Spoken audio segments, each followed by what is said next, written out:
worked hard to provide for their families. And so having this tragedy unfold, and still after 3 days, the uncertainty of the 4 people who are still missing, it must be difficult for them. They enjoyed life. They enjoyed being with their families. We know that they came from the Latino community. And as I keep saying, the Latino community is large in numbers, but it is small because it's very close-knit, and there is a love that flows through the Latino community. So every Latino in Baltimore, and I suppose in a wider space, is affected by this situation. And so we want to continue to pray for the victims and to pray for their families. When you are going through something like this and you're trying to help the families, how are you personally able to stay so positive for them? God's grace. This incident is unfolding during Holy Week. We are in the most sacred time of the Catholic Church's calendar. Today is Good Friday. We began with the Easter, the Holy Thursday yesterday, and tomorrow we have Gloria Saturday. But we began Holy Week with Palm Sunday. And so for me, God's abiding presence in my own life, and I find comfort, strangely enough, in trying to understand why something like this would happen during this most sacred time. And I think of Jesus. I think of his own journey to the cross. I think of his mother Mary. I think of his friends accompanying Jesus during these most difficult days. And so I continue to pray, and I continue to ask God to bless these families and to give them the strength and courage, and to give me the strength and courage to be able to walk these days. What does it mean to you to see so much support coming in, not just from folks in the Baltimore area, but also people nationwide who just want to help and support these families? You know, the word good is a word that I don't use often, but there are good people in the world. You know, we see so much negativity, we see so much difficulty, but there are still good people in the world, and my heart overflows with happiness and joy that there are people of goodwill in all parts of the world, in all parts of the United States, willing to support these families in the best way they can with their own scarce resources. They are lending support and coming together as a community to help these families, again, as best as they can. These families have immediate needs.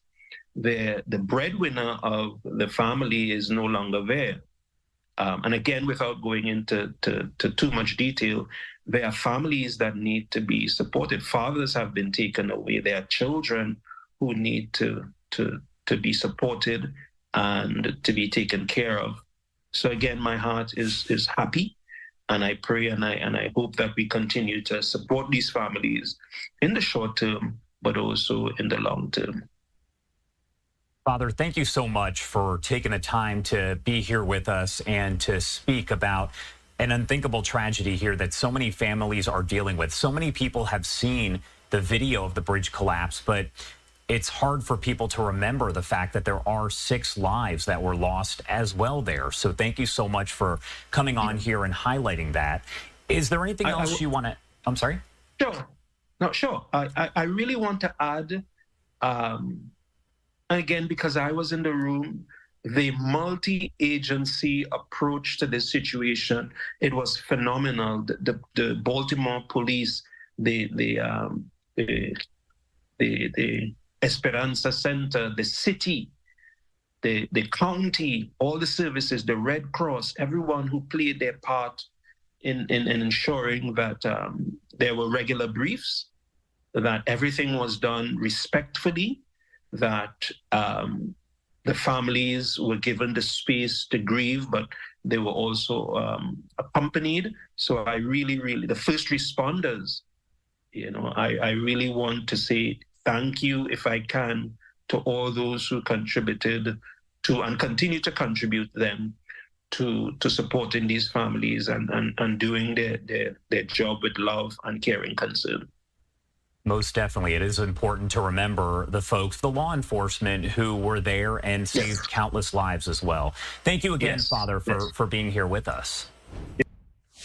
A big thank you to him for taking the time to talk to us. Now, I do want to take you back out live to this live image that we do have coming in from Stream Time Live. It shows everything there in the distance that you can see. A lot of cranes expected to arrive. The second large crane to be part of that debris removal process. Now, we did hear a lot about the victims, and those two victims whose bodies have been found have been identified as 35-year-old Alejandro Hernandez Fuentes and 26-year-old Dorlian Ronial Castillo Cabrera. Investigators saying their bodies were found inside of a red pickup truck that was submerged about 25 feet deep in the middle of the river. The search does continue for the 4 other victims, all construction workers who are believed to have died as well. The time now 8:19 over on the East Coast and 5:19 on the West Coast. It is not clear if another news conference will be held today, but if we get word on one, we will make sure to bring that to you, and you can watch it here on Live Now from Fox. I do want to head to our first 2-minute commercial break of the hour, but a lot more live coverage to get to coming up on the other side.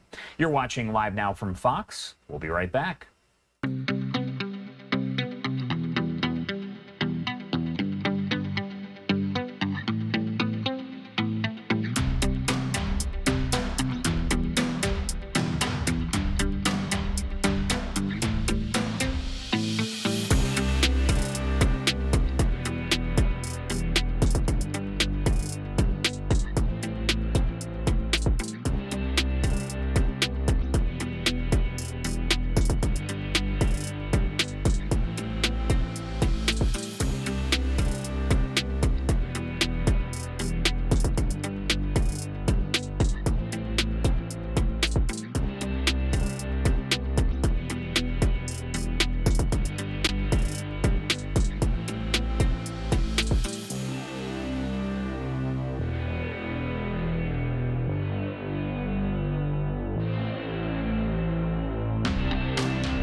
Welcome back here on Live Now from Fox, and you are taking a live look over New York City at this hour. Our next story does take us here, and we're covering this with the help of our Fox 5 New York station, as we do know that fallen NYPD officer Jonathan Diller will be laid to rest today. In a matter of hours, there will be a procession that will happen, and we'll make sure to bring you some of that aerial footage right here on Live Now from Fox.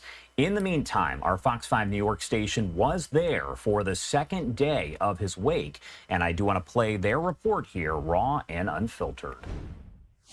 Officer Diller was an amazing guy, probably the best guy we had on the team, just the nicest guy, just full of love and just always sharing it with all of us. And with everyone he knew, NYPD officer Michael Robinson remembering his partner, his friend, fallen officer Jonathan Diller. He loved the unit. He was always just super eager and motivated. A family man devoted to his wife Stephanie and one-year-old son Ryan. Great father.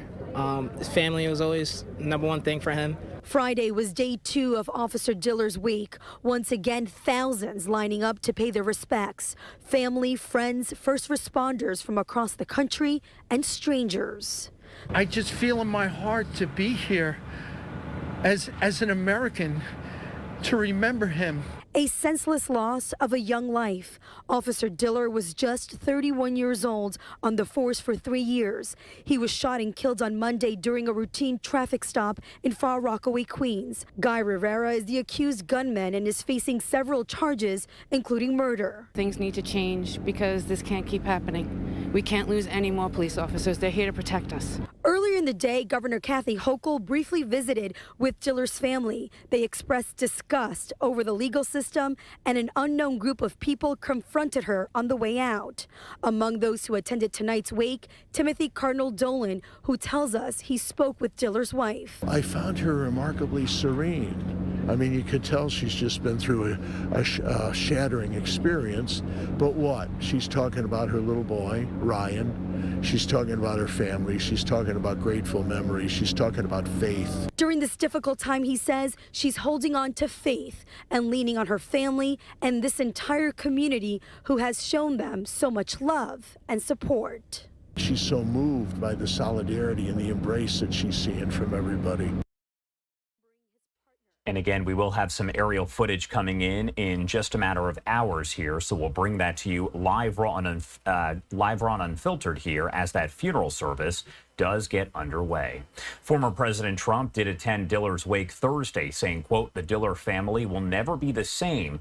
You can never be the same, and we have to stop it. We have to get back to law and order." The 31-year-old father died Monday after a violent ex-con with 21 prior arrests allegedly shot him in the stomach when police approached the car where the suspect was sitting in the passenger seat.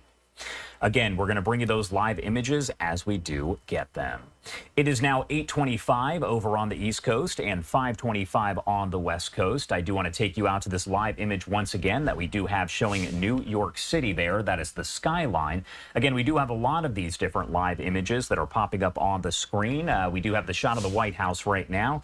Do want to remind you that the presidential primary, the Democratic presidential primary, underway as we speak. That is over in North Dakota. We are going to make sure to bring you the results as they come in. I believe things wrap up around noon Eastern time. So some experts will join us, and Stephanie Quinu will be on the air with those results the second they do come in.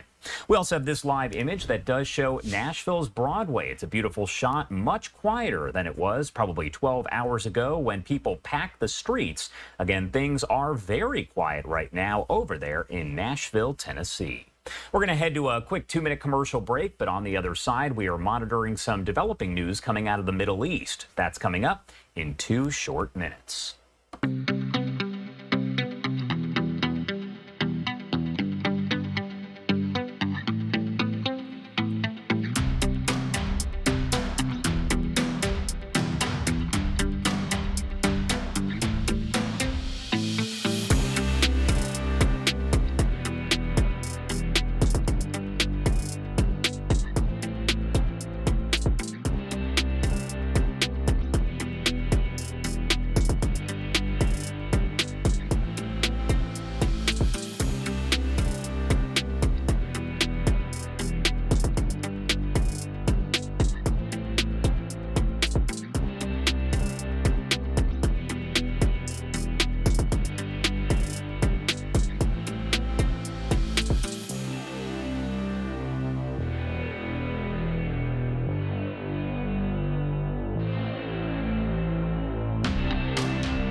Welcome back here on Live Now from Fox, and you are taking a live look over at the Israel-Gaza border as we get to some developing news out of the Middle East. Palestinian officials reporting another series of deaths during distribution of aid in Gaza. The Palestine Red Crescent saying 5 people were killed and dozens wounded as gunfire broke out, followed by a stampede, this happening a matter of hours ago. Video from French international media showing a convoy of trucks moving quickly past burning debris near the distribution point this morning as people are heard screaming and then gunfire can be heard. The Palestine Red Crescent reporting thousands of people were gathered there for the arrival of more than a dozen trucks carrying flour and other food.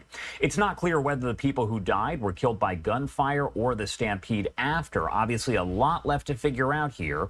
Now, I do want to talk about this and the latest other developments coming in out of the Middle East. Mark Chandler is the Director of Government Relations at Coastal Carolina University and a professor of practice. He's also a former senior defense intelligence official joining us here live. Thank you so much, as always, for taking the time to be here with us. You're welcome, Josh, and good morning to you and all your viewers.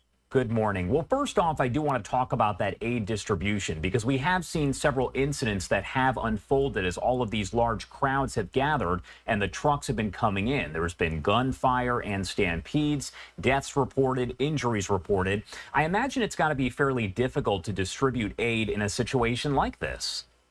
Yeah, Josh, you're exactly right. This is a difficult operation when you're trying to distribute aid with a lack of security. This incident actually occurred at the Kuwait roundabout up in northern part of the Gaza Strip. It is a common site where aid has been distributed in the past. It's also been a site of a couple of these incidents, just like today, that's happened in the past. I mean, what you're seeing here is that Israel's allowing the aid to get through. They obviously have to check it for security purposes as it crosses into the Gaza Strip. But then it's turned over to the UN and the Palestinian distribution network. And this is where it starts to break down. A lack of security, a lack of a methodical distribution process. And I know, there's a lot of Palestinians trying to get to this food, but there's got to be a logical process or it benefits no one. Or you get situations like this where people start to rush the convoy. There's no method to the distribution. There's no good security, because Israel sets up a outer cordon, if you will, to ensure Hamas doesn't try to get in there and take that aid. And then the UN and Palestinians have to distribute it. So we're going to, unfortunately, until the UN and Palestinians figure this out, we're going to see more of these. I mean, earlier this week, 5 Palestinians died trying to get some of the airdrop stuff that the U.S. is doing, and they drowned trying to get some of those supplies out of the ocean, out of the Mediterranean. And another developing topic here, a lot of this information coming in as well, as the United Nations peacekeeping mission says that 4 UN observers were hurt when a shell exploded near them. That was over in southern Lebanon. The Israeli military denying they were involved in any strike there. What do you make of all of this as we do wait for more information to come in? Well, I think what you see is, first reporting is always kind of vague and unclear. And this is what we're seeing in this situation. UNIFIL has been operating in that area since the late 70s. So they conduct patrols to try to maintain security between Lebanon and Israel. It's actually between Lebanese Hezbollah and Israel. And then part of this comes from the Yom Kippur War. And you start to see security from across the Syrian side through the Golan Heights. So when you start to look at this, those UN patrols have been there. They have regular patrol routes. Their vehicles are very well marked. I have actually been up to this part of Israel looking at the layout for the Lebanese Hezbollah. And when you look at that, you see the patrol routes. It's going to be hard to hit a UN force and not know you're hitting a UN force. I believe it's highly unlikely that the IDF did this. Probably Lebanese Hezbollah thinking they were hitting Israeli patrol or another group affiliated with Hezbollah that doesn't have as much discipline shooting at the UNIFIL forces. We've seen another strike happening over in Syria. This is near Damascus. It's over in Aleppo. What do we know about the details there? Because at last check, dozens had been killed, and many of them are affiliated with Hezbollah. Yeah, Josh, this is a common operating area for Hezbollah, but this goes back several years in the breakout of the Syrian civil war. So when that happened, Iran and Hezbollah came together to try to work in support of the Assad regime against the rebels. And so as they fought, Hezbollah sent forces into Syria. IRGC from Iran came in there and they worked military operations, and Aleppo was one of their major staging locations to conduct operations. Simultaneously, Aleppo's on one of the key supply routes that Iran has running through Iraq, through Syria, to resupply Hezbollah in Lebanon against the Israelis. So what you see is a confluence of events and key planning and logistics areas right there in Aleppo. What Israel's doing, obviously their intelligence is working very well now, trying to be proactive. And you saw a strike against a logistics site for munitions transfer and a planning area that both IRGC and Lebanese Hezbollah use there to try to stay away from where Israel can reach out and touch them. But Israel's been doing this more proactive in recent days. A question and a topic that you and I have discussed time and time again. Why has Israel not declared war against Hezbollah? Are we any closer to that actually happening? Could that happen? It absolutely could happen. And this is what we're looking at here is, does Israel want to open a northern front? I think they have their hands full with Gaza, trying to maintain that. And Israel's fighting what we call in the military a holding action up north. So I'm trying to make sure that the fighting up north doesn't reach a full open scale war. I know a lot of people interpret what's happening now as war, but this could be significantly worse. We could go back to 2006, where we had a 34-day war where significant destruction and death in southern Lebanon and in northern Israel. So you start to look at that. Israel doesn't want to open that. I think Hezbollah is fine fighting the type of fight that they are. They are, the death of 1,000 cuts, if you will, to keep thousands and thousands of Israeli citizens from the north, focus Israeli forces up north to try to distract them from the fight down against Hamas. So I don't think either side wants to escalate it to this at this time. And what I've seen Israel do over the last 3 to 4 weeks now is be very proactive in trying to stop the planning that's taking place by Hezbollah with support of the IRGC. We could be close. A miscalculation at any time could escalate that. There were at least 5 significant Lebanese Hezbollah strikes on northern Israel this week, and Israel's striking back each time, trying to stop this from escalating. And the reason I always ask you that is because that's the question that I get the most on Twitter and via email is, aren't they already at war? So I'm glad that you can provide some context and some clarity on that overall. I do want to talk a little bit more about Hamas, though, because an interesting article was published just a couple days ago by the Jerusalem Post, where they essentially said that it appears that Israel had underestimated the number of fighters that Hamas does have. The number is actually a lot higher. Is that surprising in any way? No, that's not surprising, because what you start to look at is it's an estimate of the type of organization and fighters that Hamas has. It's very hard. We don't, in a traditional military, we've got platoons, companies, battalions. We know our structure. We know our military structure in a traditional military sense. In a terrorist organization, it's very difficult to really determine the exact structure and number because they're not structured traditionally. So you can see thousands more fighters are potentially available, and the degree of training obviously adds to that. So I've got less trained, but more, and I've got the highly trained but concentrated units that Israel's really been fighting against since the start of this war. So that's expected, and you're going to start to see that evolve out there. We vastly underestimated ISIS capabilities and ISIS numbers when they first sprang to life 10, 12 years ago and started fighting across Syria and then almost took over Baghdad in Iraq. Netanyahu initially had canceled the visit from Israeli officials to D.C. after everything kind of played out with the U.S. not vetoing the resolution calling for an immediate ceasefire in Gaza. Now he's saying that he's going to reschedule that. Do you think just based on your experience and what you've seen, is he trying to smooth things over with the U.S. by doing that, or do you think he was going to do it anyway?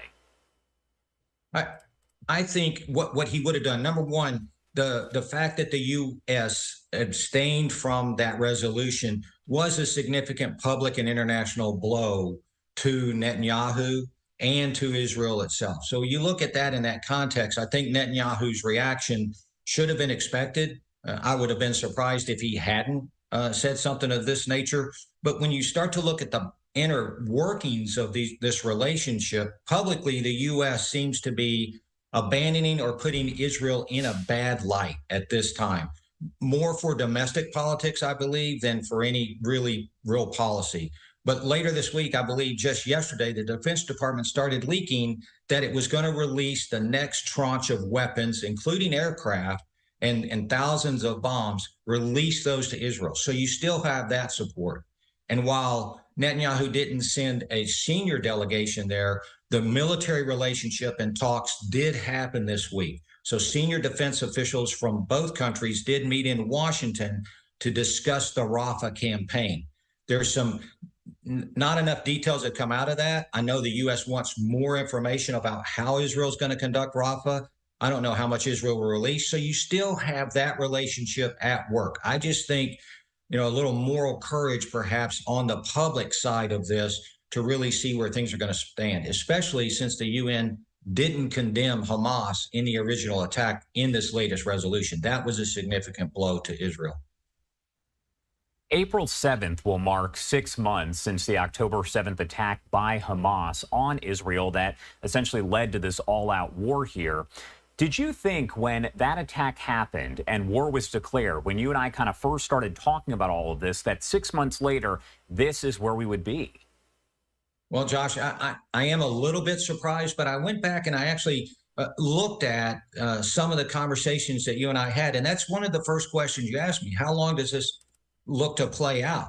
And I said at that time, months. And in my mind, my months meant 6 to 8 months. So we're approaching that 6-month point. But I look back at history and you see this is the longest war since 1948 that Israel has fought in a sustained manner. And when I say war, I am talking about a full out combat operation that's going back and forth in this manner. So we're at one of the longest fights that Israel's been in, not counting the intifadas, the fighting in 2006 with Hezbollah. So we're looking at that. Now, you still see fighting taking place in Khan Yunis. You see at Al-Shifa Hospital. That goes to the Jerusalem Post article of the number of fighters that are still available. But you have to still clear Rafah, and Hamas is really dug in there.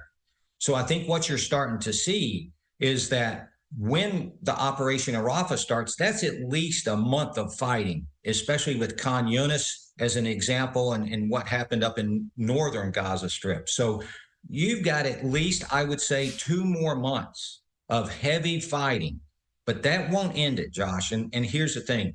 Israel's objective is to destroy Hamas. That's one of the things that we in the military don't like to hear politicians or policymakers set an example, because destroy means kill all fighters and kill the ability for that enemy to fight back. And as we've seen with what ISIS did in Moscow this week, Al-Qaeda is still active. And so you start to see all of these terrorist organizations that remain active. I'm not so sure that once the main fighting ends, that you're going to see a complete cessation of hostilities. Israel's still going to have to defend itself, still going to have to fight in smaller unit tactics, because until Hamas is destroyed, and that is a most difficult military operation, you're going to see continued attacks. I mean, Hamas is still firing rockets this week against Israel. So this, while the main fighting may tamper down a little bit after 8 months, I don't think you're going to see peace for some time. All right. Mark Chandler, as always, thank you so much for taking the time to join us and break down some of the latest developments there in the Middle East. Anything else you want to add about anything before I let you go? Well, Josh, I think your questions covered everything this week. I mean, it was a great discussion with Hezbollah and where we're really seeing a potential for escalation there. I think prefacing what's going to happen here in the near future, Netanyahu wants to try to start Rafah soon after Ramadan ends, about mid-April. So you still have planning there. We need to perhaps rebuild and reintegrate that relationship with the United States. And then we can't forget the Houthis. The Houthis had several attacks this week. The U.S. tried to counter on Wednesday and Thursday with additional attacks. The Houthis are remaining viable as they continue to fight and tamp off that shipping that goes through the Red Sea. So we're going to see this regional campaign continue with a lot of destabilizing effects. All right, Mark, as always, thank you so much for joining us here, and have a good rest of your weekend. We appreciate it. You as well, Josh. Thank you very much. And I do want to take you back out live here to the Israel-Gaza border as we go over the latest developments here on this story we've been tracking. Palestinian officials reporting another series of deaths during distribution of aid in Gaza. Now, the Palestine Red Crescent is saying that 5 people were killed, dozens of others wounded as gunfire broke out, followed by a stampede. This was a matter of hours ago.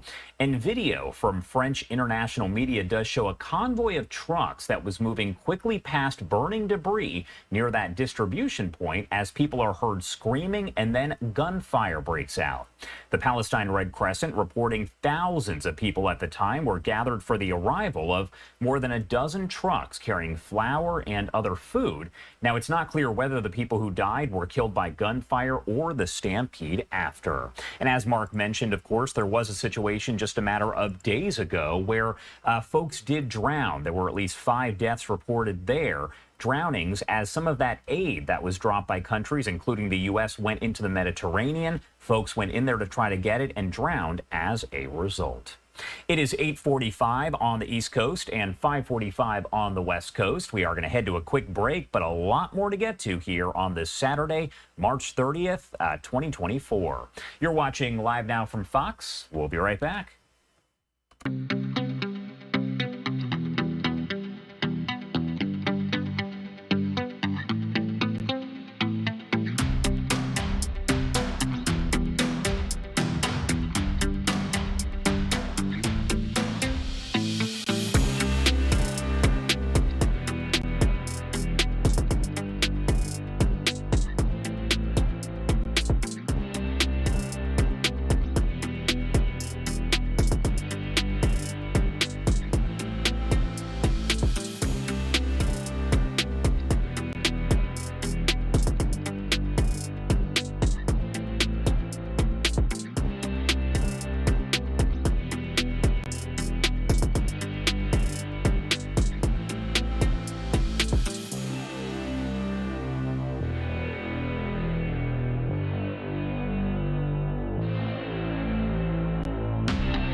Welcome back here on Live Now from Fox, 8:47 over on the East Coast and 5:47 on the West Coast. My name is Josh Breslow, and I'm here to bring you all of your top stories and live events from across the country and the world on this Saturday, March 30th.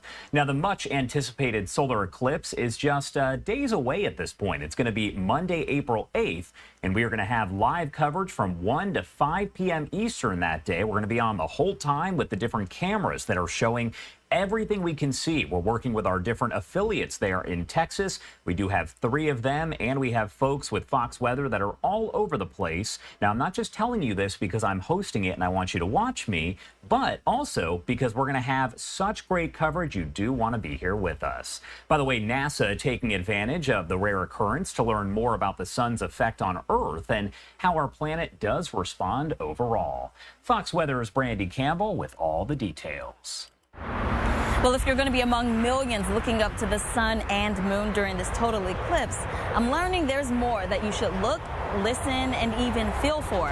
On top of that, NASA, they're taking advantage of this rare occurrence to do some experiments.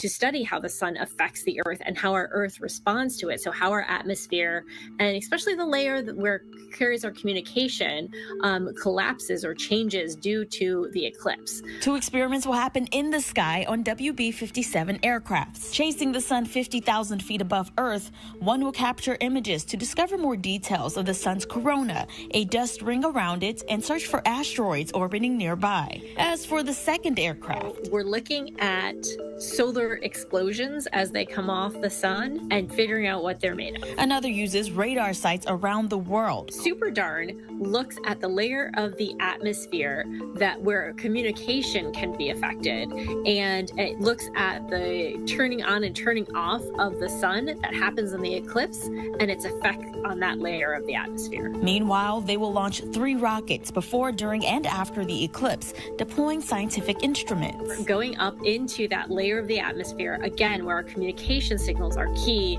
and studying the changes in density and temperature while the eclipse is passing by. Students will also help observing solar active regions in one experiment. Now, I'm learning there are some odd things that can happen during the eclipse, so what should people look out for? It'll get cooler to the fact where you might need a jacket. You can look down and see what the trees do to the eclipse through leaves, actually projecting the solar eclipse onto the ground. You should also notice how animals react to this. Crickets might start chirping when it becomes totality. You might listen and hear a rooster after the sun comes back from totality, thinking that there was a nighttime. NASA wants the public to help, submitting information to their Soundscape Citizen Science Project. So we're looking for the sounds that animals make. We're looking for, temperature type changes and how you experience it and how you see things differently during this time. Well, I've got my glasses ready for the eclipse, and I'll see you all from Rochester, New York for our live team coverage. For now, in Miami, I'm Brandy Campbell for Fox Weather.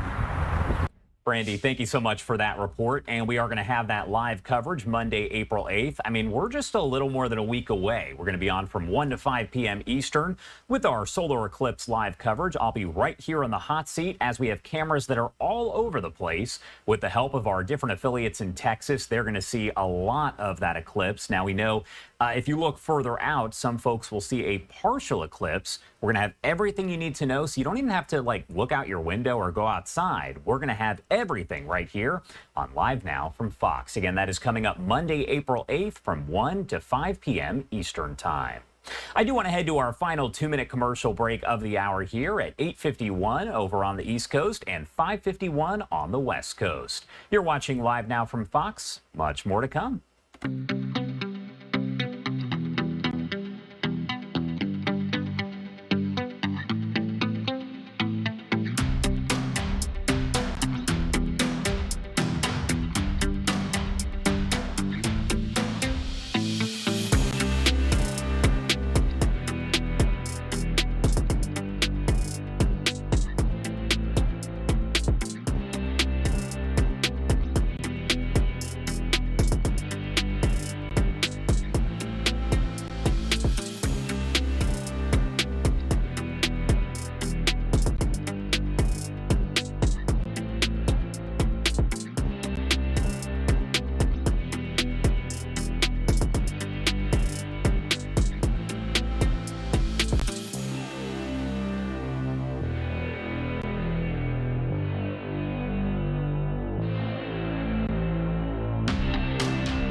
Welcome back here on Live Now from Fox, and you are taking a live look over D.C. That is the White House there in the distance. As happening now, we do have the North Dakota Democratic presidential primary that is underway. Earlier on this month, Donald Trump was declared the winner of the North Dakota Republican caucus there, but we do know the primary is now underway. It is expected to end at 12 p.m. Eastern time, so we should get some results in. Our very own Stephanie Quinn will be on the desk, and she'll have that information right when it does come in.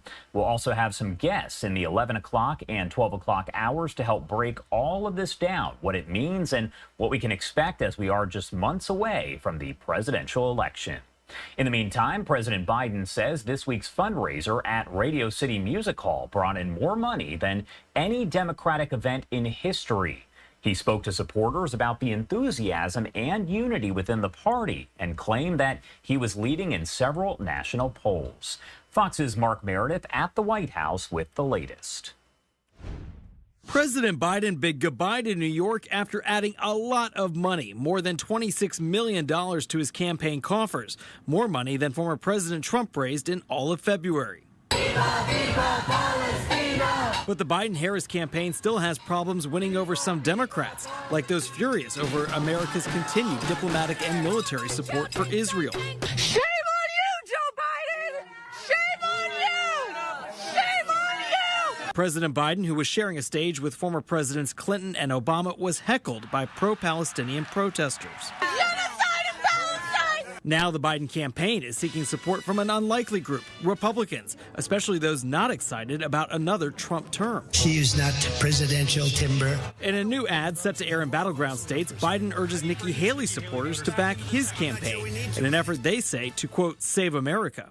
Polls show Americans overall are not happy with the president's performance on key issues, including immigration, inflation, and the economy. The labor market is strong right now, and inflation has been coming down. Federal Reserve Chairman Jerome Powell said new government data shows inflation is still a concern, but in line with his expectations.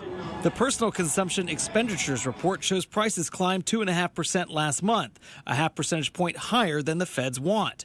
Powell says the data makes it tough to predict if and when interest rates may be lowered. We can and we will be careful about this decision because we can be. One place where Americans may still feel the impacts of inflation is at the gas pump. Prices up double digits from the start of this year. As for President Biden, he's expected to stay out of the limelight this weekend. He's spending his Easter holiday at Camp David. At the White House, Mark Meredith, Fox News. Mark, thank you so much. And as I mentioned, as those results do come in, when all of this ends around 12 p.m. Eastern time, Stephanie Quinn will be here with those results. Do want to take a live look over in Baltimore, Maryland right now, as this is our continuing coverage. We have been covering this around the clock, the Baltimore Bridge collapse. I do want to get to the latest details that we do have after another large crane is expected to arrive today in Baltimore to help in debris removal at the site of the Key Bridge collapse. This comes a day after the arrival of the largest crane on the eastern seaboard, which can lift up to 1,000 tons. Now, the crane arriving today, almost as good. It's capable of carrying about 400 tons. Maryland Governor Wes Moore saying the cargo ship that struck the Key Bridge Tuesday morning, it was around 1:30 a.m., is nearly the size of the Eiffel Tower, very large, and the governor says it will be a, quote, very long road to recovery, but added, quote, the best minds in the world are working on plans to clear that debris, move the cargo ship, recover the bodies of the 4 remaining workers, and investigate what went wrong. The Biden administration has approved $60 million in immediate federal aid to assist with recovery, and we did learn that President Biden is expected to visit Baltimore at some point in the coming week. Not sure on a specific day or time, but once we find out, we will let you know. The Coast Guard saying the lights on the ship called Dolly began to flicker about an hour into the trip early Tuesday, and a pilot and assistant reported issues prior to the collision that brought the bridge down into the river. The NTSB is investigating, and we are told that cargo ship right there on your screen is likely to remain where it is for several weeks. The investigation itself could take months, even years. The 2 victims whose bodies have been found have now been identified: 35-year-old Alejandro Hernandez Fuentes and 26-year-old Dorlean Ronial Castillo Cabrera.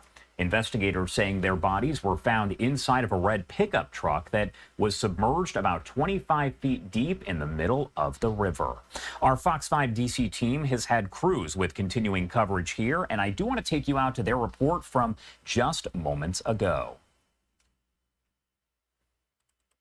Cranes are among the heavy equipment being brought in to help clean up the wreckage of the Key Bridge. And this morning, ships are still unable to reach the port of Baltimore. Officials say they don't know when the channel will reopen, but we are getting new information about why. Fox 5's Josh Rosenthal is in Dundalk with more. 4 days in, the wreckage remains on the Patapsco River. To go out there and to see it up close, you realize just how daunting a task this is. Now, heavy equipment being brought in to help. That includes what's called the Chesapeake 1000, which officials said is one of the largest cranes on the East Coast. Friday, Maryland Governor Wes Moore explained the crane can lift about 1,000 tons. Problem is, the Key Bridge weighs between 3,000 and 4,000 tons. So our team needs to cut that truss into sections in a safe, in a responsible, and in an efficient way before it can lift those pieces out of the water. Among those working to clear the channel, the same Army Corps of Engineers team sent to free the Ever Forward container ship, which ran aground in the Chesapeake Bay in 2022. That industry muscle memory, that incredible wealth of knowledge, expertise, skills, experience, all those lessons are being applied here. Still, all parties involved say their main concern remains the victims, with this gathering in Baltimore meant to honor their work and their lives. Aquí, ahora, y siempre. We are all with you. We are all with you. We are all with you. We are all with you. Right here. Right here. Right now. Right now. And always. And always. And that was our Josh Rosenthal reporting. Speakers at that event were also demanding more protections for workers. This morning, we're learning that President Biden will be visiting the bridge collapse site next week. No word yet on the date, but the president has approved $60 million in emergency federal aid for Baltimore and Maryland for cleanup. And in the aftermath of the bridge collapse, questions are being raised concerning U.S. infrastructure. We're spotlighting that this morning, especially with the long road ahead in building the Key Bridge. And joining us now with more insight into the issue is Virginia Tech structural engineer expert Roberto Leon. Thank you so much for being with us. Thank you for having me. Absolutely. So what are some of the big challenges that you foresee with now this bridge collapse and the damage, the lingering damage? Well, I think, first of all, removing the bridge from the channel is going to be an extremely challenging proposition because we don't know how the bridge fell apart. We don't know how to actually lift it. It's going to have to be a very careful operation. As the governor said, they probably are going to have to cut it into pieces, which is not easy, particularly if it's submerged. So it's just a very challenging operation here. But what I would say is that, you know, we are looking at a very rare event, but this is really a wake-up call for people to look at what we call weak points in our systems. This is a bridge that was important not because it was a bridge, but because of its location and everything else that it did. And so the hope is that it's going to spur every federal and state official in this country to look at key pieces of infrastructure and how they can be rehabilitated or re-strengthened. And I want to continue on that point, the fact that this does show a weakness within our infrastructure and that this ship could devastate a bridge like this. And you wonder, what are the conditions of bridges all around the country or others equally susceptible to this kind of damage? What does it tell you about the bigger problem at hand here about our infrastructure across the United States? Well, I'll say that there are two parts to my answer. The first one is that this is an older piece of infrastructure. When it was built, we did not consider this kind of loading. We considered many kinds of loading, but not this. With time, our bridge codes have improved substantially, and now we design for all kinds of loads, including this one. But I would say that I believe even the most modern code would have probably underestimated the load that this bridge felt. This was an enormous load. And I think the corollary to that then is we can't really afford to build things essentially for extraordinary events. So what we do is risk management, and the public needs to understand that. In other words, the design of a bridge is a compromise between many things, and we design them to have a very, very low probability of failure, but it's still not zero. And again, when something very strange happens, like here, the bridge is really not designed to do that. So when we look at a system like this, for example, it's not just going to be fixing the bridge and building it with protection, but also the Port of Baltimore, I'm sure, is going to review and change many of its operating procedures so that this doesn't happen again. So it's a joint effort, I think, throughout society to basically eliminate this vulnerable pieces of infrastructure. And just to, we're wrapping up here, but just to sort of bring it back home again, as we're talking about the infrastructure of the country, what is the one thing that you need people to understand as we move forward in the wake of this tragedy in Baltimore? I think what I would say is that people need to contact their federal, state, and local officials and let them know that they care about this and that infrastructure needs to be put at the forefront of expenditures. Last year, the Congress put about $1 trillion into this, but it is a very small amount compared with what is needed, and it's going to take time, and the public needs to be aware of the cost, and both in terms of dollars, but also in terms of time that is going to take to fix all of these pieces of infrastructure. Indeed it is. Virginia Tech structural engineering expert Roberto Leon, thank you so much for your time this morning and the insight. We appreciate it. A big thank you to our Fox 5 DC team. We have been taking their live coverage here as they have been sending reporters to that area and gathering the latest details. Now, at this point, no time has been released for any possible news conference today with the governor or other officials. The second we find out if there will be one, we'll make sure to bring it to you here, and then you can watch it live, raw, and unfiltered right here on Live Now from Fox. Now, it is important to note that 6 lives were lost. Construction workers who were working on the bridge at the time it came down.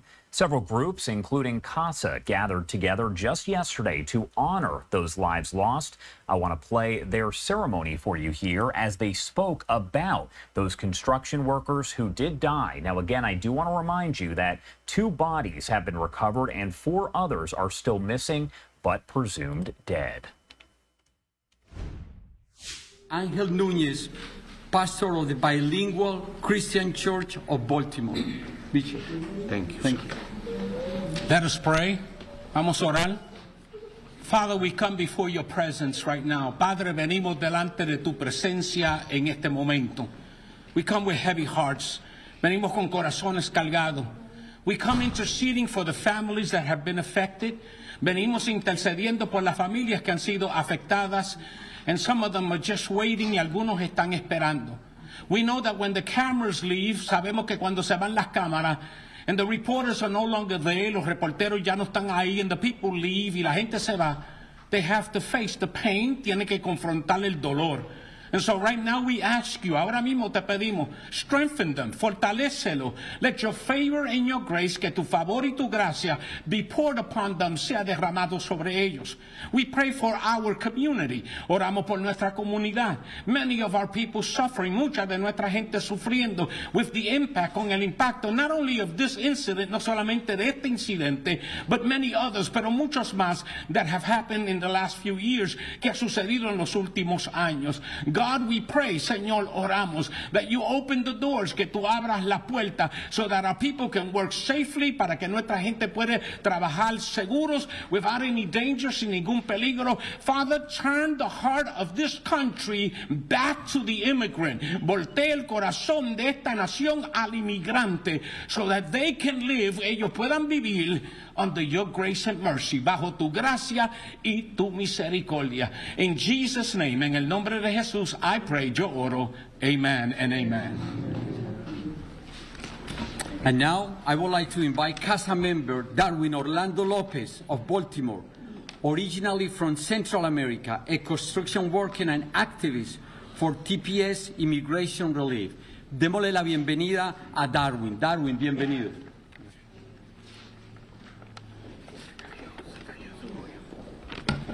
Buenas tardes. Good afternoon. Mi nombre es Darwin Orlando López. My name is Darwin Orlando Lopez. Soy esposo, I am a husband. miembro de CASA, I am a member of CASA, y llegué a este país and I came to this country hace más de 20 años. more than 20 years ago. Al condado de Baltimore I reside in the Baltimore County area. es el lugar con que he creado mi hogar, It is a place that I have called my home. donde encontré mi esposa That is a place where I met my wife, y mi familia. and that is a place where I raised my family. Como trabajador esencial, As an essential worker, remodelo casas, I am a construction worker. remodelo oficinas, de todo. I remodel houses, I remodel offices. En mi trabajo corro peligro. In my work as a construction worker, I face danger. Me arriesgo para asegurar ingresos para mi familia. But I risk my life to ensure income and economic growth for my family. Cuando me toca pintar, When it's time for me to paint, subo estructuras de 40 pies de altura. I climb structures more than 40 feet into the air. Una vez me caí encima de otro techo. One day I had a fall, fell into another roof. Encima de poner mi vida en peligro en mi trabajo, This is a experience that put me into great danger at work. tengo heridas físicas como en mi mano. This great danger has caused me physical pain, including a fracture in my arm. Como comunidad trabajadora esencial, As a community member, as an essential worker, merecemos respeto we deserve respect, y dignidad dignity de este país. from this country. Merecemos un alivio migratorio We deserve immigration relief, como el TPS like TPS, o un tipo de permiso de trabajo. Other sorts of work permits. Lo hacemos un llamado We are doing a calling a la administración to the administration que les apoyó a través del alivio migratorio a las víctimas.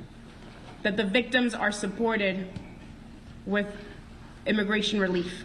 Y a todos los trabajadores, And to all of the workers, comunidades inmigrantes, immigrant communities un TPS deserve TPS. de más hora. We need it now. Thank you. Thank you very much. And now I want to invite CASA member Victoriano Almadares, originally from Central America, a construction worker and also activist for TPS immigration relief. Victoriano, please, adelante. Buenas tardes, mi nombre es Victoriano Almadares. Good afternoon. My name is Victoriano Mendades. Soy de Honduras. I am from Honduras.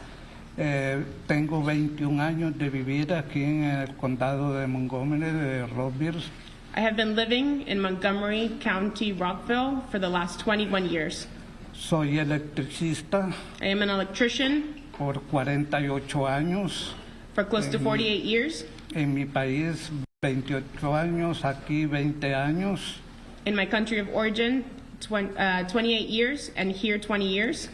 En mi trabajo. In my work. Me caí. I had a fall. Y sufrí graves lesiones en mi espalda, en mi estómago. I had great lesions in my back, in my stomach. Tengo 2 discos desviados de mi espalda. I have 2 discs fractured in my back. Estuve en el hospital más de un año. I was in the hospital for over a year. Y sigo luchando. No quedé bien de salud y les ofrezco una disculpa. I continue to battle with my health. I have not been able to fully recover. Mi sistema cardíaco. My cardiac system. Tengo varias dificultades. I have so many difficulties because of that fall. A veces hago movimientos inusables. Sometimes I make movements that I am not initiating. Por mi caída que tuve, sufrí grandes lesiones en mi cabeza. Because of my fall, it caused great injury to my head. No tengo suficiente estabilidad para poder trabajar en las alturas. I don't have a stability enough any longer to continue the work in high elevation. Y pues directamente ahorita estoy sin trabajo porque los trabajos que me ofrecen demasiado en las alturas y no puedo ejercer mi profesión solamente abajo. I am losing employment. I'm currently out of work Because I no longer could do the elevator work as a construction worker. I am only subject to floor work. He sufrido muchas discriminaciones como hispano. I have faced a lot of discrimination. Mi salario. I have faced a lot of injustice with low wages. No me pagan como lo exige la ley. They are not following the law when they are paying me. Como electricista que soy. Like an electrician with experience that I am. Me han quedado debiendo dinero por mi trabajo que ha hecho y no me los han pagado. Many employers still owe me money who have not paid me that work. Soy certificado también de este país como en mi país. I am certified to do all of this work. Porque muchos en varios lugares me pedían, tú eres certificado de aquí. Y durante un tiempo, con recién venido, no era certificado. Entonces me dijo, no, pues no te podemos pagar. When I first arrived, I worked to get my certification, and I have it now. Durante yo, pues, estudié en el condado de Montgomery County, de Maryland, de Rockville. Yo presentaba por ejemplo, mi certificado. Me decían, sí. So I went to Montgomery County and got my certification through the college and have been able to acquire some work. Pero tú me dices, tú no tienes papeles. But I'm told that because of my status, no te podemos pagar lo que es correcto. We can't give you just wages. Entonces yo les he respondido, no, si mi profesión es la que vale, no valen los papeles, es mi trabajo. And I continue to say that I should be paid just wages despite of my status. Y gracias a la organización que yo pertenezco, a Maryland, pues ellos me han ayudado a conocer mis derechos. Muchísimas gracias. Thank you. And thank you so much for all of the support. I have been taught a lot of knowing my rights and how to defend my rights. Now I want to invite Erica from Baltimore, originally from Central America, also an activist for the TPS. Erica, please join us.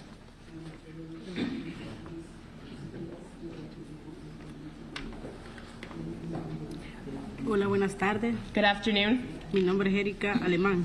My name is Erika Alemán. Inmigrante de Honduras. I am an immigrant from Honduras. Miembro de CASA. I am a member of CASA.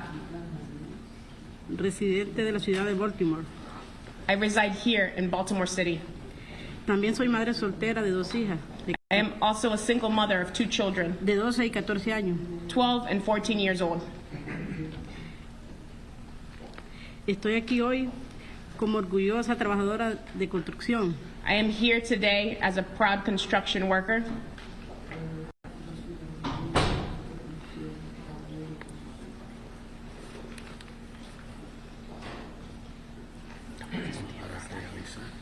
Las contribuciones que los inmigrantes como yo hacemos a esta ciudad y a este país. The contributions that immigrants like myself contribute to the city and this country. Como trabajadora de la construcción, as a construction worker, reconozco los peligros. I am part of that danger at work.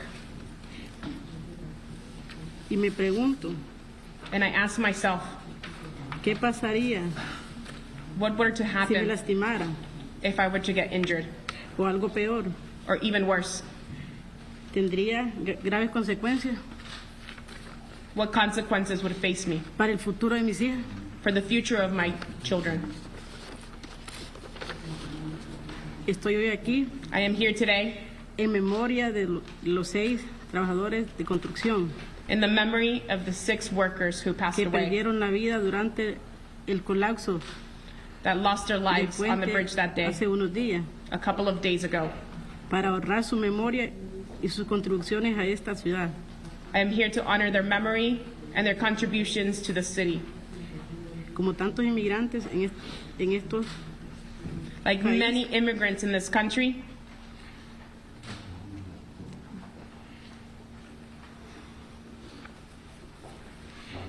nuestra contribución our contributions son vitales.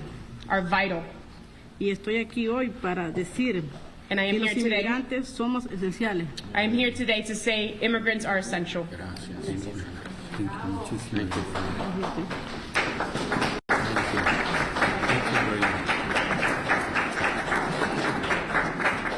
I want to welcome the chairwoman, Jocelyn Peña-Melnick, to join us. Jocelyn, please. Thank you so much. So good afternoon. Buenas tardes. There are no words, no hay palabras that I could tell you, que yo le pueda decir, que le den a usted paz. They will give you peace. What I can do, lo que puedo hacer, es pedirle a Dios. What I can do is ask God que con el tiempo, with time, Él le dé paz. Lo que le puedo decir hoy día, primeramente, what I can tell you today, is that the entire Maryland General Assembly, que la Asamblea General de Maryland, que somos 188 representantes, that there are 188 of us, la oficina del gobernador y los congresistas de Maryland están con ustedes. That the governor's office, the Maryland General Assembly, and our members of Congress are with you. I represent, as an Afro-Latina, the Maryland Legislative Latino Caucus. Como una latina, afro-latina, represento el caucus latino. Y el caucus latino ya se reunió con el gobernador, la oficina del gobernador ayer. We met as a caucus with the governor's office yesterday. And the governor is very committed. El gobernador le está apoyando y la asamblea para asegurarse to make sure that you have the support and the resources that you need, para que tengan el apoyo y los recursos que necesitan. El presidente del Senado, the president of the Senate, y el delegado, que es el presidente de un comité, Clippinger, the chairman of Judiciary, Clippinger, ellos introducieron una propuesta de ley. They introduced a bill both in the Senate and the House para apoyar a las familias, to give the families support, a las víctimas, the victims, y a los pequeños negocios and small businesses, and those workers that need help, y esos empleados que necesitan ayuda. Yo les quiero decir de todo corazón, I want to tell you with all my heart, that we are with you, que nosotros estamos con ustedes, que con el tiempo, that with time, we will find a way to honor your loved ones, because immigrants are the gas to this country. We are the people that build bridges, that take care of our roads, that take care of our systems, every system in society. Nosotros los inmigrantes somos lo que construimos puentes y construimos nuestras comunidades y hacemos muchas contribuciones a la comunidad. And oftentimes, especially in these times when we're so polarized, what you hear is negative things about the immigrant community.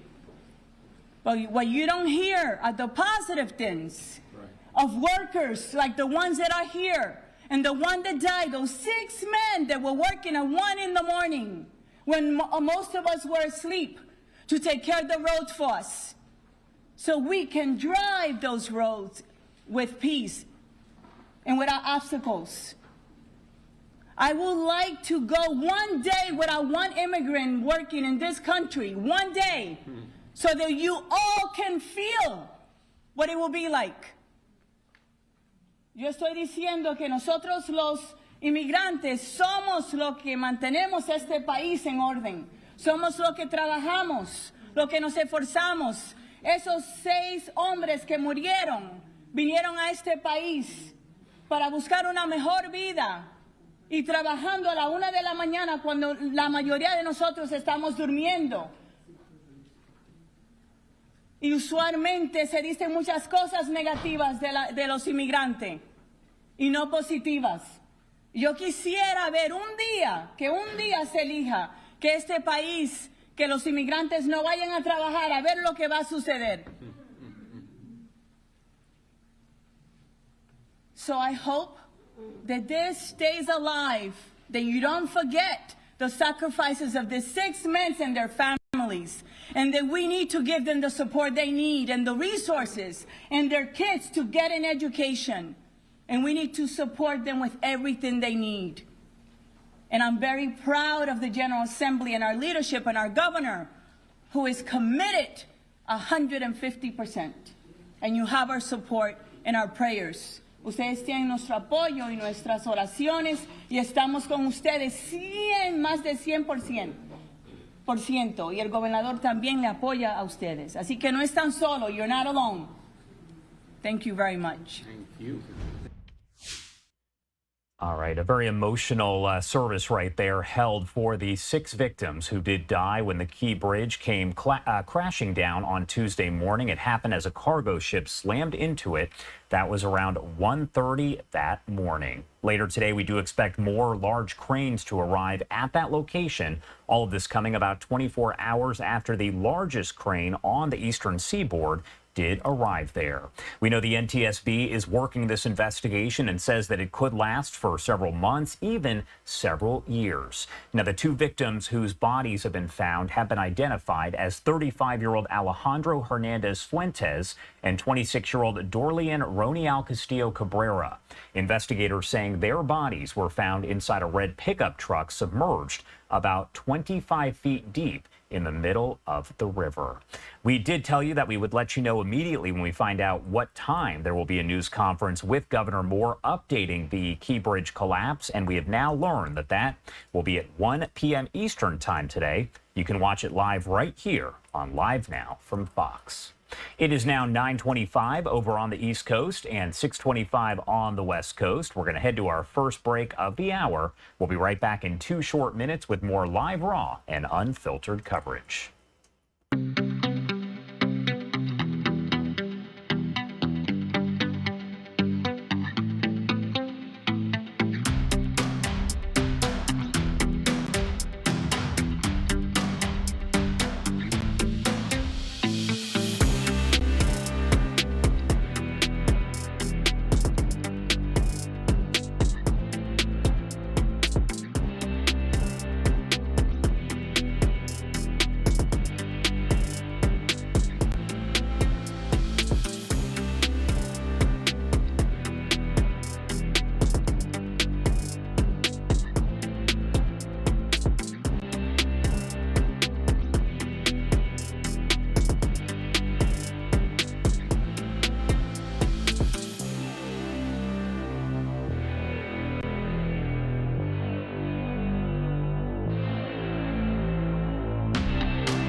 Welcome back here on Live Now from Fox, and you are taking a live look over New York City at this hour. That is where our next story takes us.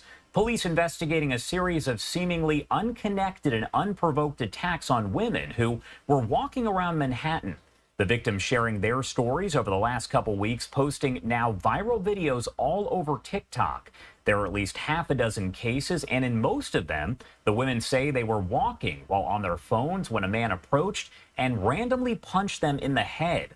Arrests have been made in a couple of the cases, but in others, no one charged. I do want to talk more about all of this, so let's bring in Michael Alcazar, a retired NYPD detective and an adjunct professor at John Jay College of Criminal Justice. Thank you so much for taking the time to be here with us today. Good morning, Josh. Good morning. Well, first off, just based on being a retired NYPD detective, I want to get your initial thoughts as you start to hear these stories circulate and you see the videos circulating, finding out that women are being randomly punched by men on the streets of New York City. Yeah, I hate to say it, I'm not really surprised. There's like this atmosphere of criminality happening right now in New York City. And with our emotional disturbed population just running around rampant, it's not surprising that people are getting accosted. It's not being addressed. They're in the subway system. They're walking around the sidewalks. And of course, we have a shortage of police officers in the NYPD. So yeah, I wasn't surprised. I've investigated cases like this when I was in the squad in the past. And what will NYPD do about this, and what can they do with these reports? We do know that a couple arrests have been made, but what can they do from here? So the detectives are going to canvass for any kind of video surveillance other than the TikTok users. They're going to try to identify the perpetrators, hopefully link them to like a pattern. If it's several perpetrators, they're going to put out like wanted posters. I've seen already images on the internet and on the news. Make the arrest. If they do make an arrest, they're absolutely going to put these perps in a lineup, and hopefully these victims can identify them as the perpetrator and then, solve that pattern. And that's what we normally do in the squad. And I do want to pull up this post that actually was made over on X. It's from NYPD News, and they said, the NYPD is aware of a viral video circulating on social media depicting a woman who was randomly assaulted in an unprovoked attack. The individual has been arrested and charged and is a criminal recidivist, I guess is how you'd pronounce that, with an extensive criminal record. Your NYPD detectives were able to identify the man after he was previously arrested for similar attacks, only to be released back onto our streets. This incident will be his third arrest in the past 6 months. Your officers will continue to remain resilient in their efforts to stop violent criminals, ensuring the safety of our communities. What do you make of that statement? Because essentially they are saying this man has been arrested for similar attacks multiple times and just let back out. Yeah, we're doing the best we can, the NYPD officers. We're plugging this hole in the dam, but it's breaking because of this failed experiment of bail reform. It's insanity. We're locking them up and they're being released the same day because the judges don't have the discretion to hold them in jail or in prison. So, police officers are already understaffed, and our backs are up against the wall because, we're not getting the cooperation of, unfortunately, the DA squad. We're not getting the support from Governor Hochul. Bail reform is a failed experiment, and it's not working. We're seeing it now, right? It's emboldened the criminal element, and, the police are handcuffed.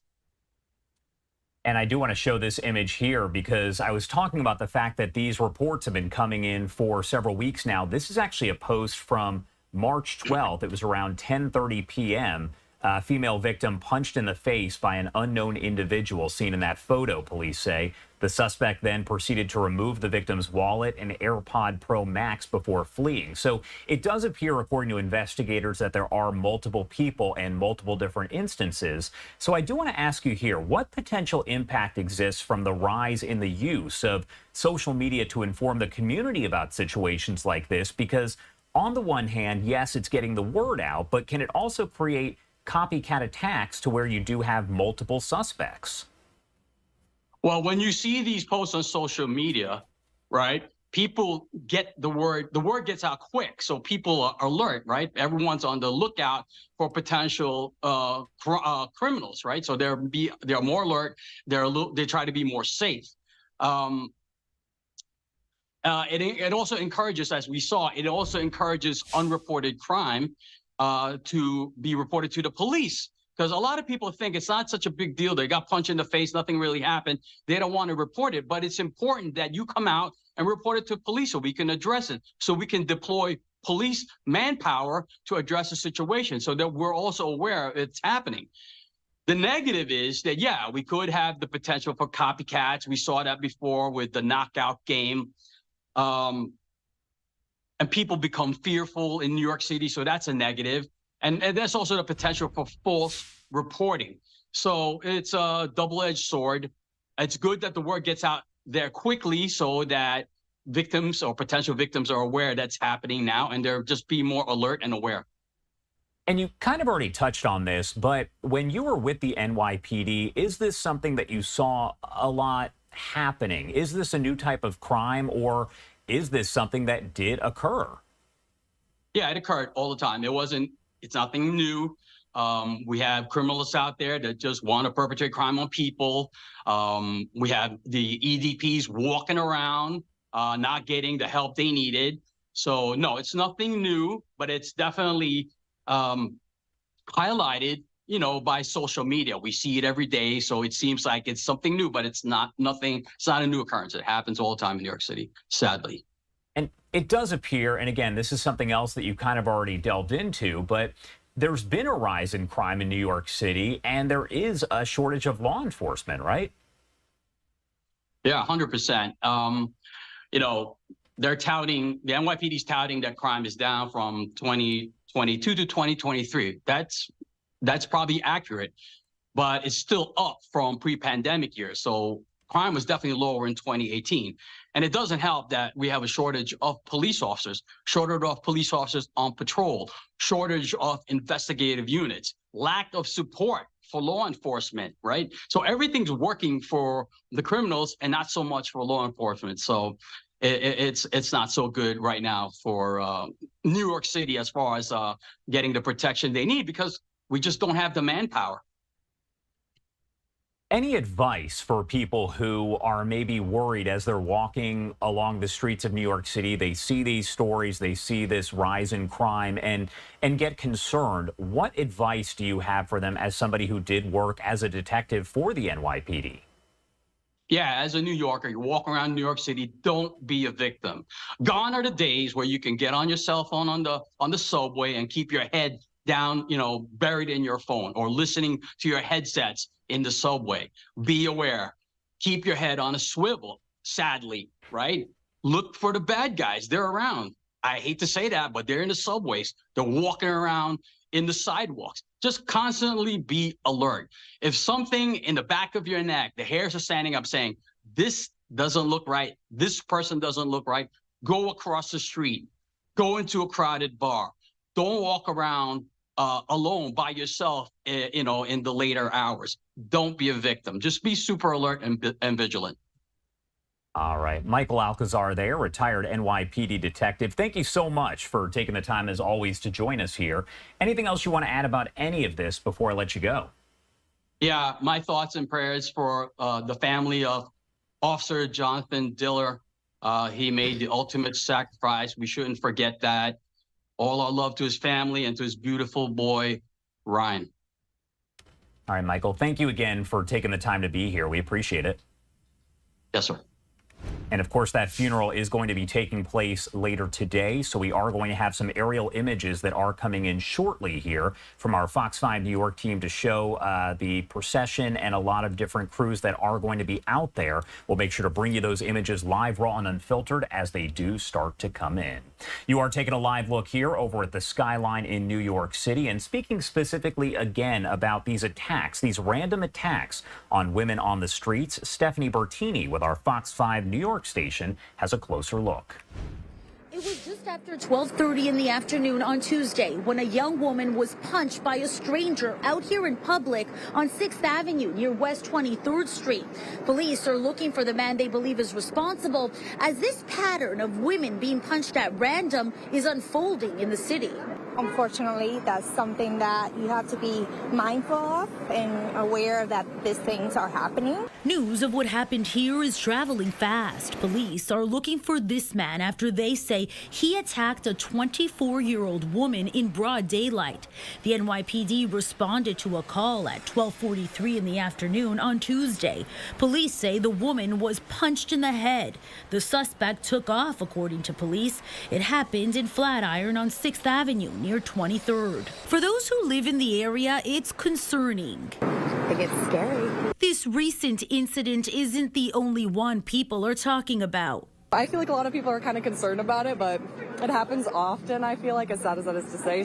As we've reported, female victims have been taking to social media, specifically TikTok, sharing stories of being punched by strangers. So I just got punched in the face walking home. This young woman, Michaela Toninato, was punched in Union Square Monday afternoon at 2 p.m., according to the NYPD, and police arrested 30-year-old Malik Maya in connection to the crime. Oh my God, it hurts so bad. I can't even talk. Influencer Haley Cade ended up with a bump on her forehead after she says a man walking a dog punched her on Monday in Chelsea. 40-year-old Skaboki Stora was charged in connection to that case. This recent rash of random attacks with females specifically being hit in the face has some women looking over their shoulders more frequently. Watch for what's happening around me. On top of these incidents, a similar case reported in Brooklyn. A woman in her 50s said a stranger punched her and left her jaw broken. In that case, the NYPD just made an arrest. Reporting in Flatiron, I'm Stephanie Bertini, Fox 5 News. All right, and as we mentioned, we will make sure to keep you posted as we do get some more information there on any more arrests. We were talking about the funeral for that fallen NYPD officer, and it does look like we have a shot that is now coming in. As you can see, a procession that is getting underway. Let me pop that up for you right here so I can give you a look.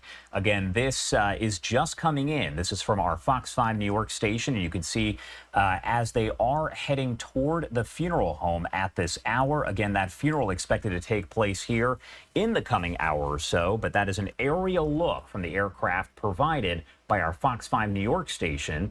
We know, of course, we do have information here after NYPD officer Jonathan Diller was killed earlier on this week. I do want to talk a little bit more about the details, as we know that former President Trump did attend his wake Thursday, saying, quote, "The Diller family will never be the same. You can never be the same, and we have to stop it. We have to get back to law and order." The 31-year-old father did die Monday after a violent ex-con with 21 prior arrests allegedly shot him in the stomach. That is according to police, when officers approached the car where the suspect was sitting in the passenger seat. Again, that is an aerial view. You can see a long line of vehicles there, a motorcade of sorts, as his body is transported there to the funeral home. The time now 9:41 over on the East Coast and 6:41 on the West Coast. I do want to head to a quick 2-minute commercial break, and we'll have more coverage here on the other side.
Welcome back here on Live Now from Fox, and I do want to take you back out to this live aerial view that kids coming in from our Fox 5 New York station. They are zooming in on the funeral home where the service for NYPD officer Jonathan Diller is expected to soon get underway. As they zoom out a little bit, you'll be able to see just how many people are there. There is lines of people on motorcycles, a lot of law enforcement from all over that have turned out for that funeral service there. I do want to go over some of the basics of the case itself if you're not too familiar, but we know that the driver behind the wheel when NYPD officer Diller was shot and killed Monday during a traffic stop in Queens was arrested and charged. Lindy Jones, 41 years old, charged Wednesday morning with criminal possession of a weapon and defacing a weapon. According to police, Jones was in the driver's seat of an illegally parked vehicle at a bus stop when the officers asked the men inside to step out just before 6 p.m. Monday in Far Rockaway. That is when the suspect in the passenger seat, identified as 34-year-old Guy Rivera, refused and pointed a gun at the officers, then fired. Again, that is according to police. The bullet struck Diller in the stomach just beneath his bulletproof vest. Diller's partner returned fire, wounding Rivera, who was taken to a hospital and did remain stable at last check. Charges against him are pending. Diller, in the meantime, rushed to Jamaica Hospital, where he later died from his injuries. Now we know that he is survived by a wife and a 1-year-old son. According to Mayor Eric Adams, Rivera has more than 20 prior arrests. Shortly before Jones was charged, officers did recover a second weapon, a 9mm firearm in the glove compartment of that vehicle. They're investigating whether the gun belongs to Jones. A wake for Diller was held Thursday and Friday, and the funeral is today at St. Rose of Lima Roman Catholic Church. That is where you're looking right now as we expect his body to be taken over there for that funeral service. It is 9:46 on the East Coast and 6:46 on the West Coast. I do want to head to another quick 2-minute commercial break, but a lot more live coverage here coming up in just 2 short minutes.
Welcome back here on Live Now from Fox, and I do want to take you to some breaking news that we are following out of Fayetteville, Georgia. Take a look at your screen here. A deadly shooting inside of a Walmart store, and we do know this photo now has been released showing the suspected gunman who police are looking to track down. Fayetteville police say that they are searching for 19-year-old Adrian Jelks, who is now wanted for murder and aggravated assault in connection with that shooting inside the Walmart store entryway.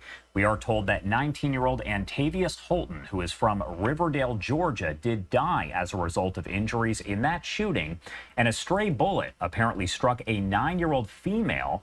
The juvenile's injuries have been determined to be non-life-threatening. She is expected to survive. Now, all of this information here and the photo just coming in from police in Fayetteville, Georgia.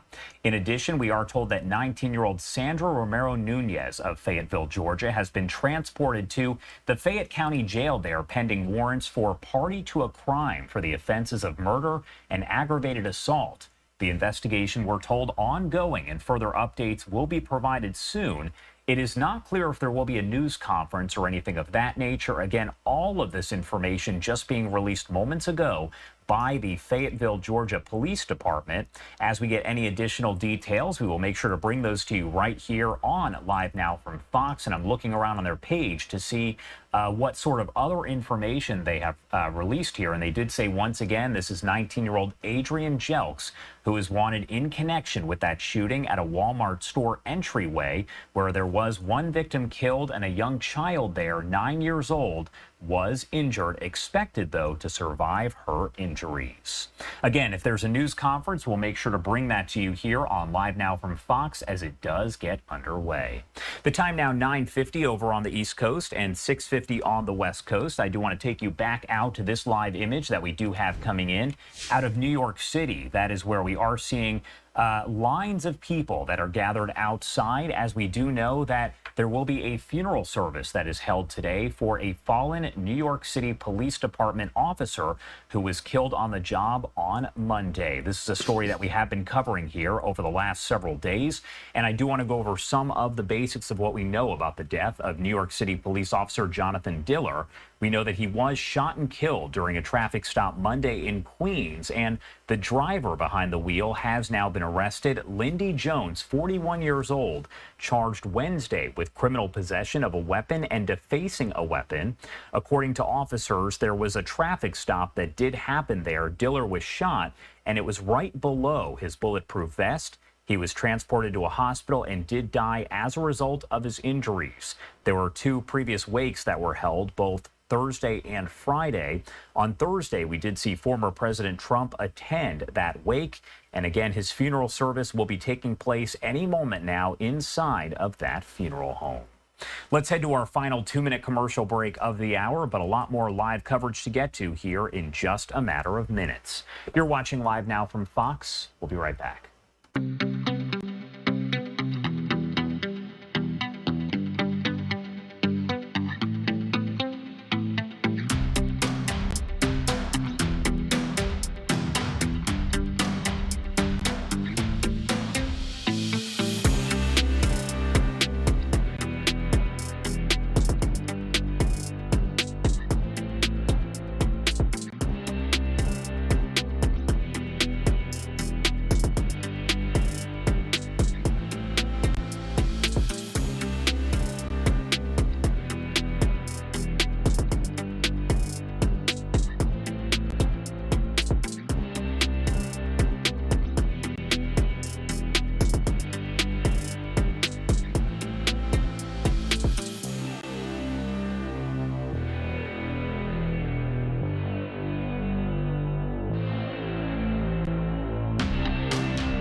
Welcome back here on Live Now from Fox, and you are taking a live view over in Baltimore, Maryland, as you can see what remains of the Key Bridge sitting on top of that cargo ship that slammed into it on Tuesday morning. It is expected to be there for quite a while. I do want to go over some of the basics of the situation, a story that we have been following very closely on Live Now. Another large crane expected to arrive today in Baltimore to help in debris removal at the site of that collapse.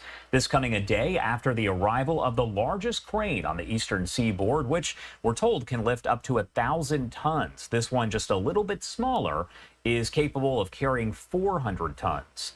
Maryland Governor Wes Moore saying the cargo ship that struck the Key Bridge Tuesday morning is nearly the size of the Eiffel Tower. It's kind of hard to picture that just based on the image that we are looking at right now, but it is a massive ship that did bring down that bridge. The governor says it will be a, quote, very long road to recovery, but added, quote, the best minds in the world are working on plans to clear that debris, move the cargo ship, recover the bodies of the 4 remaining workers, and investigate what went wrong. The Biden administration has approved $60 million in immediate federal aid to assist with recovery, and we are told that President Biden will be there over in Baltimore at some point in the coming week. No day or time has been set just yet. The Coast Guard says the lights on the ship called Dolly began to flicker about an hour into the ship's trip, and a pilot and assistant reported issues prior to that collision that brought the bridge down right into the river. The NTSB is investigating, and we are told that cargo ship will remain where it is for several weeks, and the investigation itself could take months, even years. The 2 victims whose bodies have been found so far have been identified as 35-year-old Alejandro Hernandez Fuentes and 26-year-old Dorlian Ronial Castillo Cabrera. As I mentioned here, there are 6 people that are believed to be dead. 4 other bodies have yet to be recovered. The 2 victims who have been found, investigators say their bodies were found inside a red pickup truck submerged about 25 feet deep in the middle of the river. We have been checking in with our Fox 5 DC team for their live coverage, and I do want to check in with their latest report from just a short time ago. 7 floating cranes are among the heavy equipment being brought in to help clean up the wreckage of the Key Bridge. And this morning, ships are still unable to reach the port of Baltimore. Officials say they don't know when the channel will be reopened, but we are getting new information about why. Fox 5's Josh Rosenthal is in Dundalk with more. 4 days in, the wreckage remains on the Patapsco River. To go out there and to see it up close, you realize just how daunting a task this is. Now, heavy equipment being brought in to help. That includes what's called the Chesapeake 1000, which officials said is one of the largest cranes on the East Coast. Friday, Maryland Governor Wes Moore explained the crane can lift about 1,000 tons. Problem is, the Key Bridge weighs between 3,000 and 4,000 tons. So our team needs to cut that truss into sections in a safe, in a responsible, and in an efficient way before it can lift those pieces out of the water. Among those working to clear the channel, the same Army Corps of Engineers team sent to free the Ever Forward container ship, which ran aground in the Chesapeake Bay in 2022. That industry muscle memory, that incredible wealth of knowledge, expertise, skills, experience, all those lessons are being applied here. Still, all parties involved say their main concern remains the victims, with this gathering in Baltimore meant to honor their work and their lives. Aquí, ahora, siempre. We are all with you. We are all of you. We are all with you. We are all of you. Right here. Right here. Right now. Right now. And always. And always. And that was Josh Rosenthal reporting. Speakers at that event were also demanding more protections for workers. President Biden will be visiting the bridge collapse site next week. There is no set date, but the president has approved $60 million in emergency federal aid for Baltimore and Maryland for cleanup. In the aftermath of the bridge collapse, economists are warning of possible supply chain issues with ripple effects across multiple industries. Joining me now with the impact of the Baltimore port's closure is David Berry with Virginia Tech's School of Public and International Affairs. Thank you for joining us this morning. Thank you for having me. How severe might these supply chain issues be? Well, it depends where along the supply chain you look. It's very clear from what we've just seen that the local effects are devastating. They're very difficult to quantify. Maybe we'll talk about those a little later. On the positive side, it is a testimony to the great resilience of the North American port infrastructure that I don't think there will be many effects immediately felt for consumers as corporations and imports and exports are shuffled away from Baltimore. Global issues, we don't expect there to be many, given the port's significance on a global scale. So you talked about on a global scale, the supply chain issue, how it may not have that big of a devastating effect because the industry has shown itself to be resilient. But I wonder, though, there are people talking about, are we going to see problems with, cost of food going up, cost of things like automobiles going up? Might that be a long-term effect of what happened here in Baltimore? It's highly unlikely that consumer-facing goods might be affected in that way. What is quite probable is that in some of the other goods, for instance, coal, Baltimore plays an important role in the exporting, in America's exports of coal. Coal is very bulky and cannot be easily moved from A to B and is very expensive to transport. So some of these effects are there. But I'd like to, in some ways, focus the conversation on the devastating effects that this is already having on the local and regional economy. Right. The bridge itself is a very important piece of infrastructure that is used by 30,000 commuters every day. Up to 4,000 trucks across that bridge. And in that sense, we will, if we're not already seeing the first signs of impact, of course. That's right. I mean, the port was responsible for 15,000 jobs, generating something like $4.7 billion for the economy here in Maryland. You're talking about this infrastructure problem, which really just highlights a bigger problem across the nation as a whole. And we know that the Biden administration has had, definitely has made it a cornerstone of some of the work they'd like to do. But just sort of bring it home for us. What does this say to you about how fragile the infrastructure across our nation is, that something like this could happen and really have this ripple effect that could potentially damage so many industries? That's right. That's right. In some ways, though, this case is a little different. For as much as we, particularly in our guild, like to point out that we have some infrastructure challenges in this country in terms of dilapidated infrastructure, this case is different in the sense that it's, from an engineering perspective, nearly impossible. As ships are getting bigger and bigger and bigger, to build bridge infrastructure that could safely withstand such a collision. And so I would very much like to point out that this is not a case of infrastructure neglect per se. What it is, from an engineering perspective, for future such fragile infrastructure, how we address this in an engineering sense. But in that sense, whilst the Biden administration has indeed had a big program of infrastructure upgrading, this is not a case of neglect. What it is, though, at the same time, in terms of infrastructure upgrading, is that the port has been trying to upgrade its infrastructure to position itself within a very competitive port market in a more favorable light. And what will happen of those plans, there remains a big question mark, because one big concern that we have, of course, is that economic activity that is now pivoting away from Baltimore might not come back. Indeed. Even after this is fixed. David Berry, we're going to have to leave it there. I know the conversation is just beginning, but unfortunately I'm being told we're out of time. But we thank you for your time this morning. Hopefully we can have you back again as the continuous work continues to get that bridge up at some point. We'd like to have you back to discuss the impact of what's happened in Baltimore. We appreciate you this morning. And a big thank you there to our Fox 5 DC team. We have been dipping in and out of their coverage over the last several days as they have had crews over in that area gathering the latest details. I do want to remind you that coming up at about 1 p.m. Eastern time, that is when a news conference with Governor Wes Moore in Maryland and other officials there is expected. We'll bring that to you right here on Live Now from Fox as it does get underway. Now, we know that 2 of the 6 construction workers killed, their bodies have been found, but 4 others presumed dead have not yet been located. I want to talk more about the conditions of the water, and let's bring in a diving expert here. Matthew Skogabo is the owner of the diving training facility Aquanautics, joining us now live to discuss this. Thank you so much for taking the time here to join us. We appreciate it. Absolutely, Josh. Thank you for having me. Of course. Well, first off, I just want to start at the beginning. Can you break down for me how you found out that the bridge had collapsed and essentially what was going through your mind when you learned that?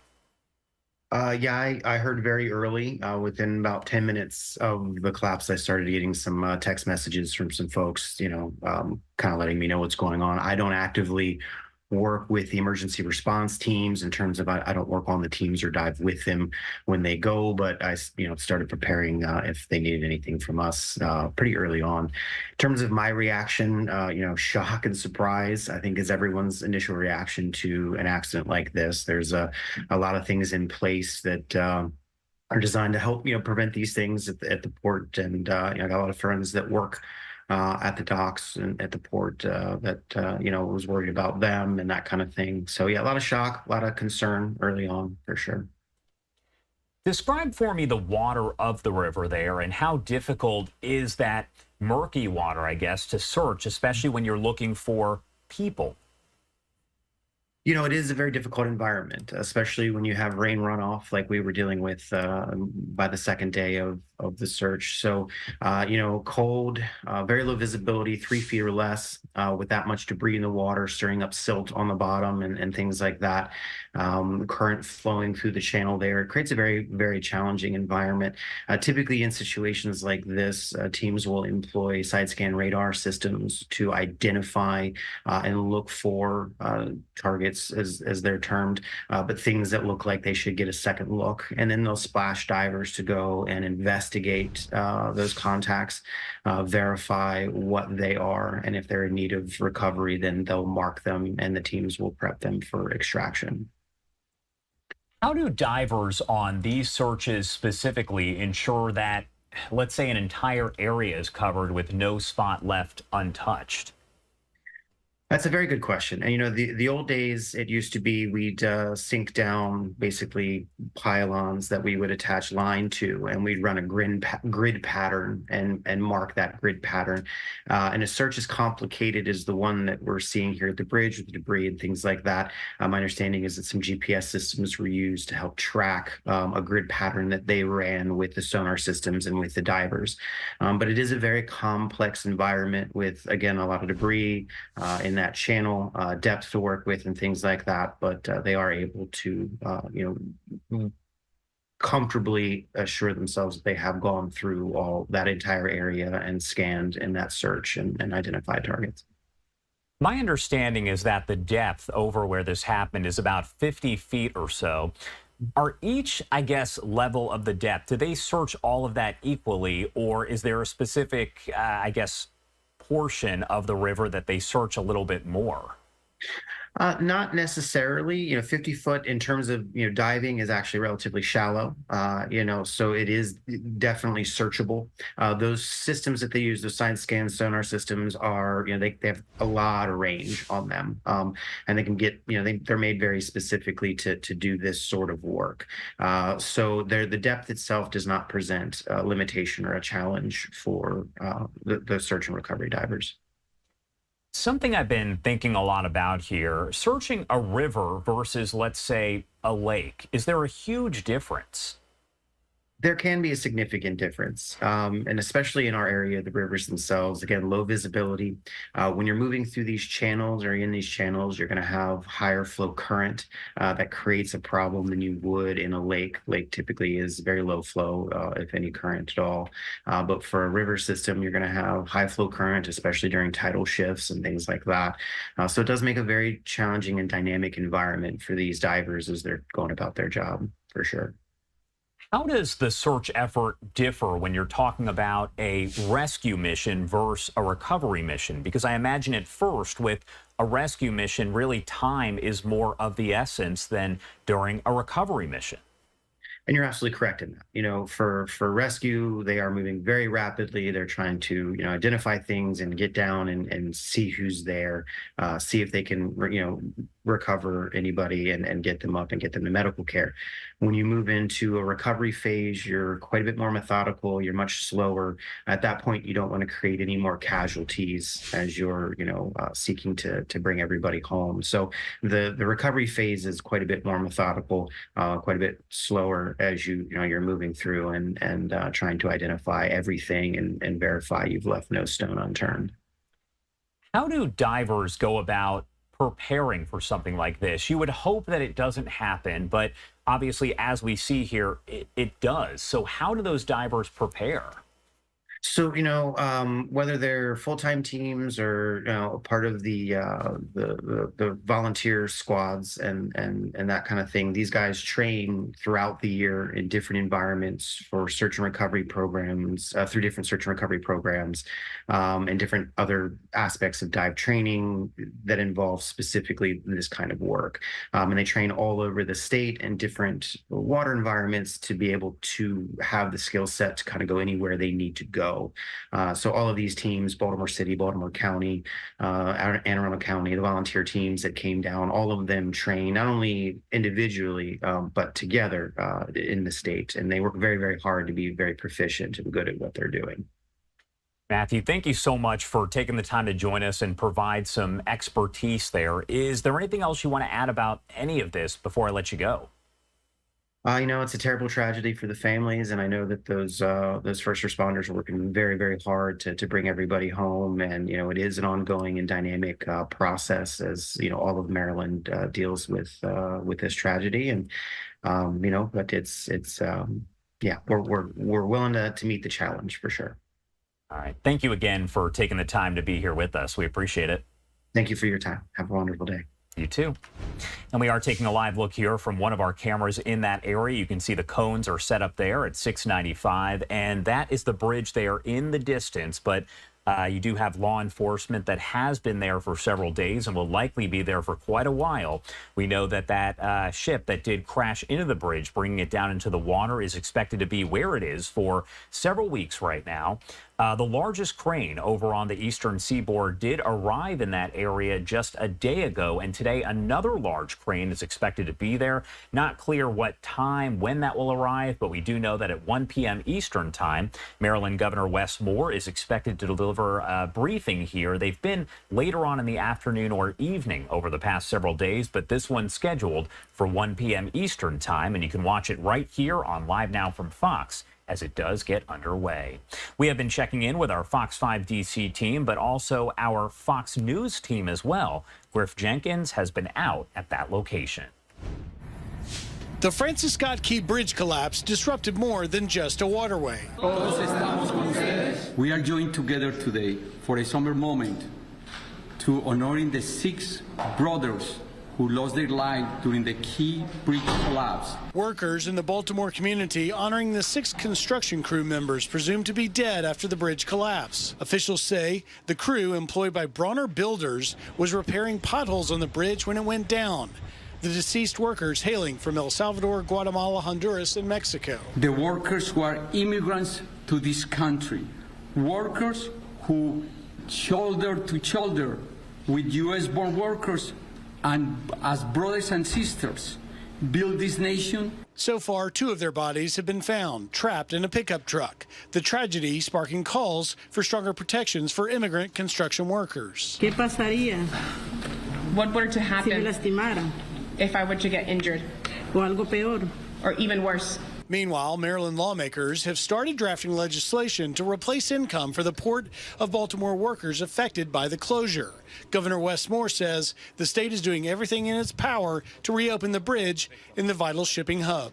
The nation's economy and the nation's workers are requiring us to move quickly. President Biden says he plans to visit Baltimore sometime next week. In Baltimore Harbor, Griff Jenkins, Fox News. Griff, thank you so much. And again, we are going to be bringing you all of the updates as we do get them with the help of our Fox 5 DC team and their team out there, and Fox News as well. That news conference expected to start with the governor at 1 p.m. Eastern time, and you can watch it right here on Live Now from Fox. It is 10:13 over on the East Coast and 7:13 on the West Coast. Let's head to a quick 2-minute commercial break, and we will have a lot more coverage here coming up in 2 short minutes.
Welcome back here on Live Now from Fox, and I do want to get into some political news as we take a live look over at the White House in D.C.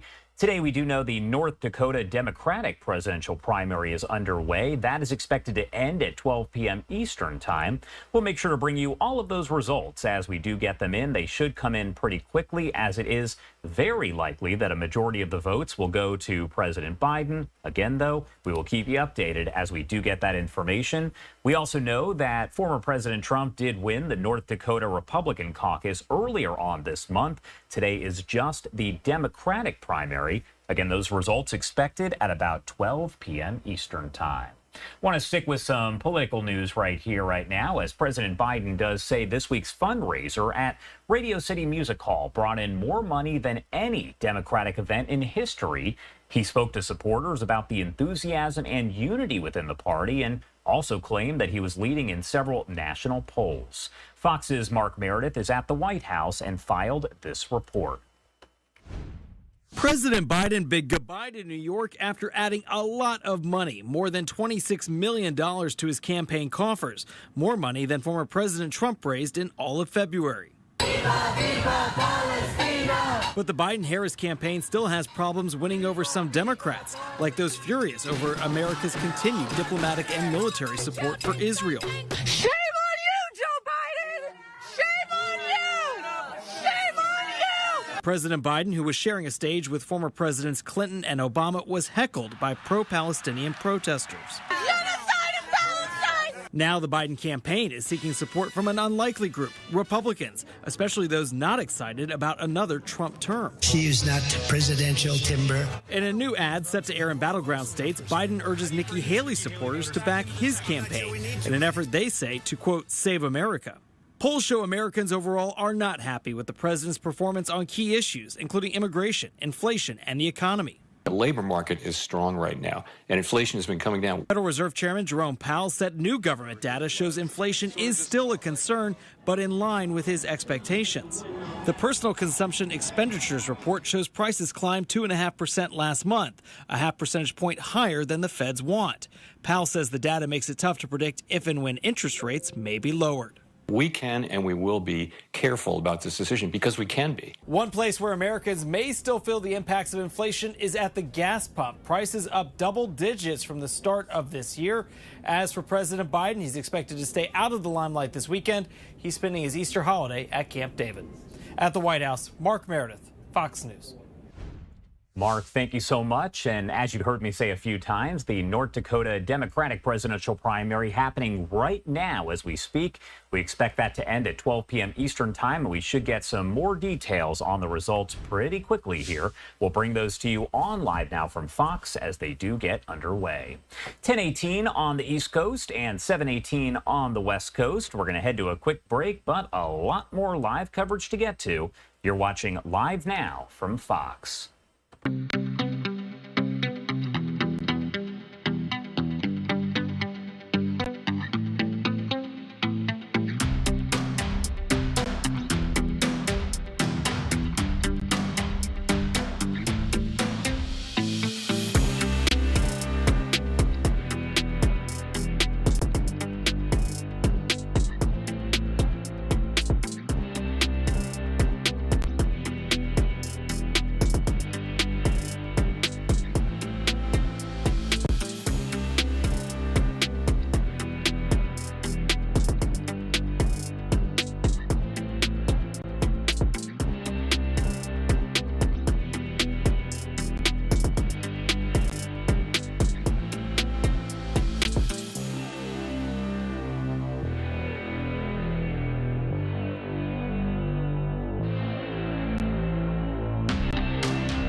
Welcome back here on Live Now from Fox. You are getting an aerial view from our Fox 5 New York team. As you can see the procession underway, the body of fallen NYPD officer Jonathan Diller is now being transported over to the funeral home.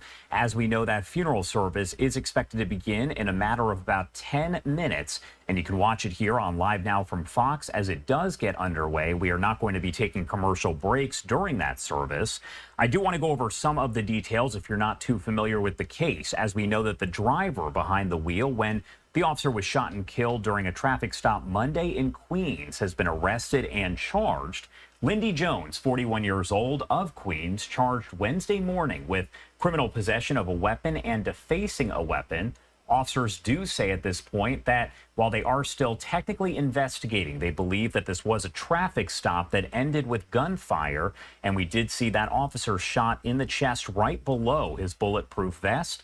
And he was taken to a hospital where he died as a result of his injuries. Again, we do have this aerial view from Sky Fox there in New York City. As it is kind of panning around, you can see a long line of law enforcement there.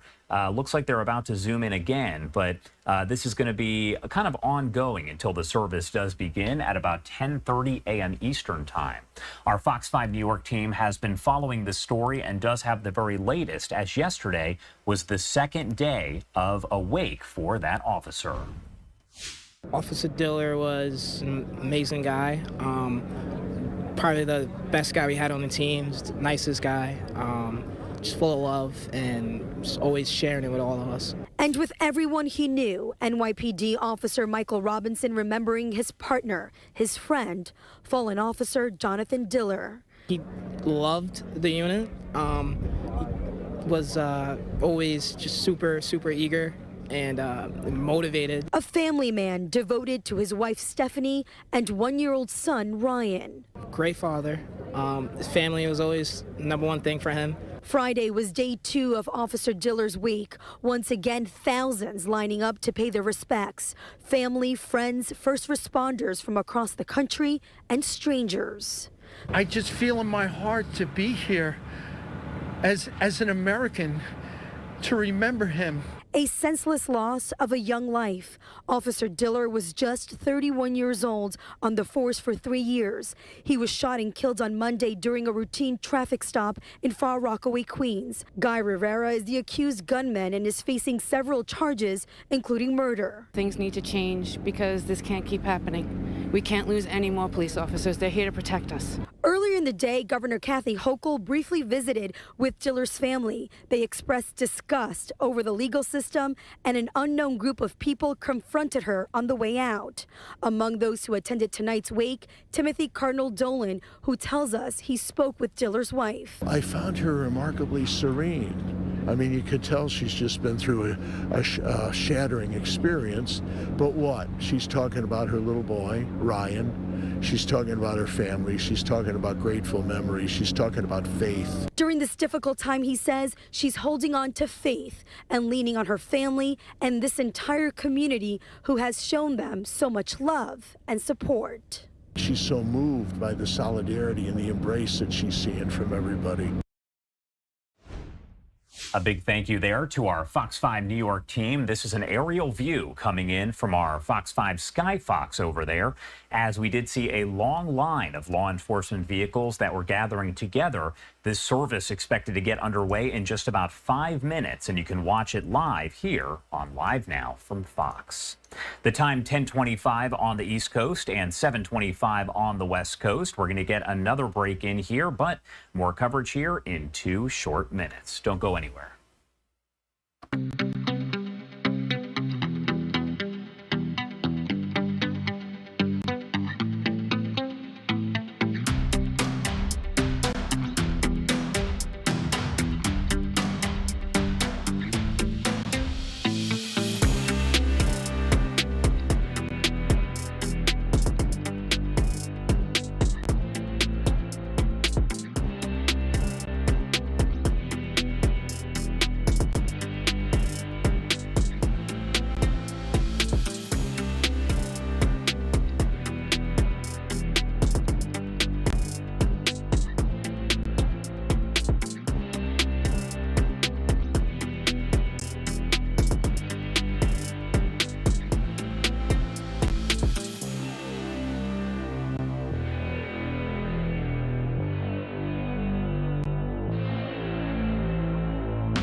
Welcome back here on Live Now from Fox. What you're looking at is an overhead shot from Sky Fox. They have been flying around New York and kind of zooming in. As you can see, long lines of people, officers, law enforcement from not just New York, but also all over the country who have gathered here for the funeral of a fallen NYPD officer who was fatally shot during a traffic stop on Monday. We know that former President Donald Trump did attend Thursday's wake of the officer who was killed in the line of duty and called for, quote, law and order as part of the Republican presidential nominee's attempt to show a contrast with President Biden and focus on crime as part of his third White House campaign. The visitation for Officer Jonathan Diller, who was fatally shot during that traffic stop Monday, was held over on Long Island. Diller, who is married and had a one-year-old son, was rushed to a hospital where he did die Monday after that shooting. We do know that he was shot right below his bulletproof vest while approaching an illegally parked car in Queens. At this point, 2 arrests have been made in connection with his death. And this camera is kind of going all over the place here. We know that it did have a zoomed-in shot a bit earlier of some of those law enforcement officers that were lining the street. And I can tell you there were dozens upon dozens, maybe even hundreds that were there. Now they've kind of lifted that camera up via Sky Fox, and it looks like they're kind of flying around in a circle and then we'll pivot back down.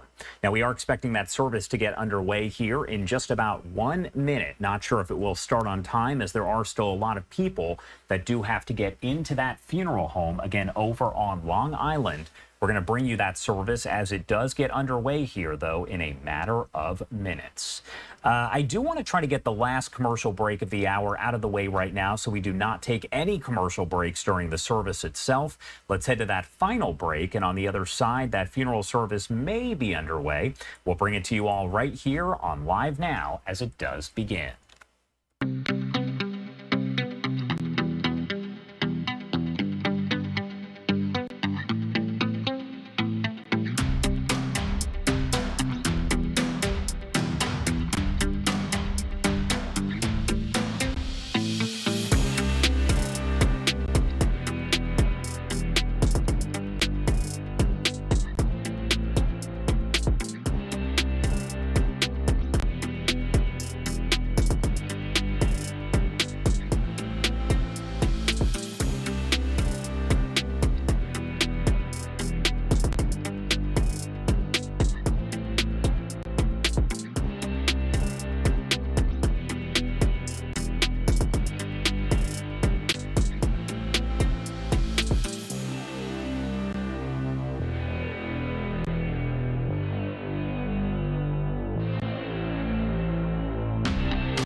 Welcome back here on Live Now from Fox, and we are once again taking a live look from an aerial shot via Sky Fox with our Fox 5 New York team, as we know that this funeral service will get underway for NYPD officer Jonathan Diller, who was shot and killed Monday during a traffic stop in Queens. That is expected to begin here in a matter of minutes.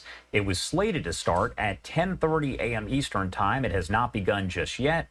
But just moments ago in the aerial shot, we did see law enforcement there, a lot of them. We're talking dozens, maybe even hundreds that were lining the streets of New York City outside of that funeral home. There were also several motorcycles that made a line of people. It was, I mean, an incredible sight to see there over in New York. Not sure just yet if our Fox 5 New York team is flying back around. We've seen them circle a few times to actually show just some of those crews out there.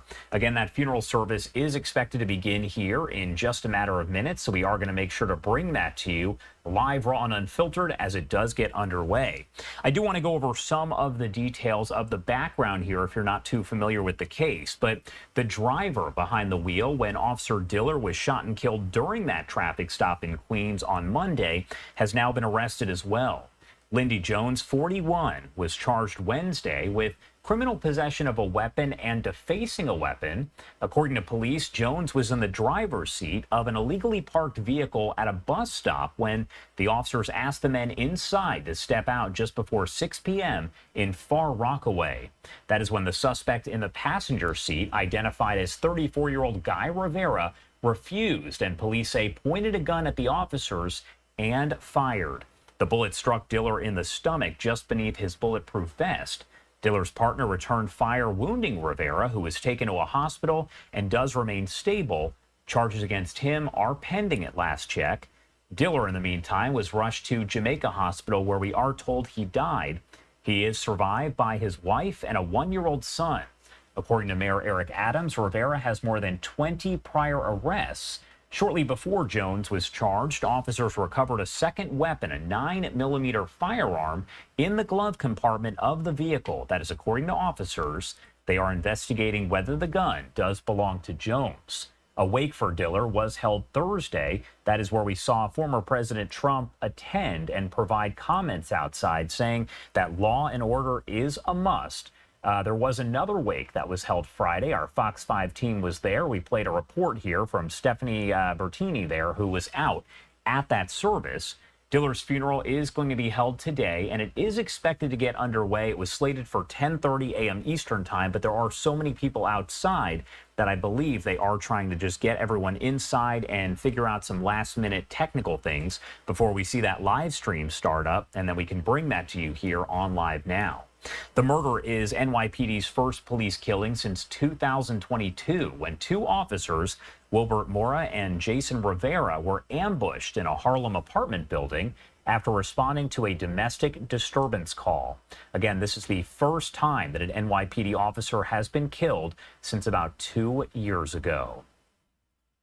We are taking this live look overhead from one of our cameras via Skyfox in New York City. It looks like they may not be turning back around to show that line of law enforcement again. I can tell you it was a very large line of people, so instead I am going to pop up this image right here where you can get a view of the officer who, again, will be honored in that funeral service later on today, expected to happen in just a matter of minutes. And as I mentioned, once that live stream starts up, we do have it off to the side and we can see it here. So once it does start up with a look inside, we will pop up the audio and make sure to listen in.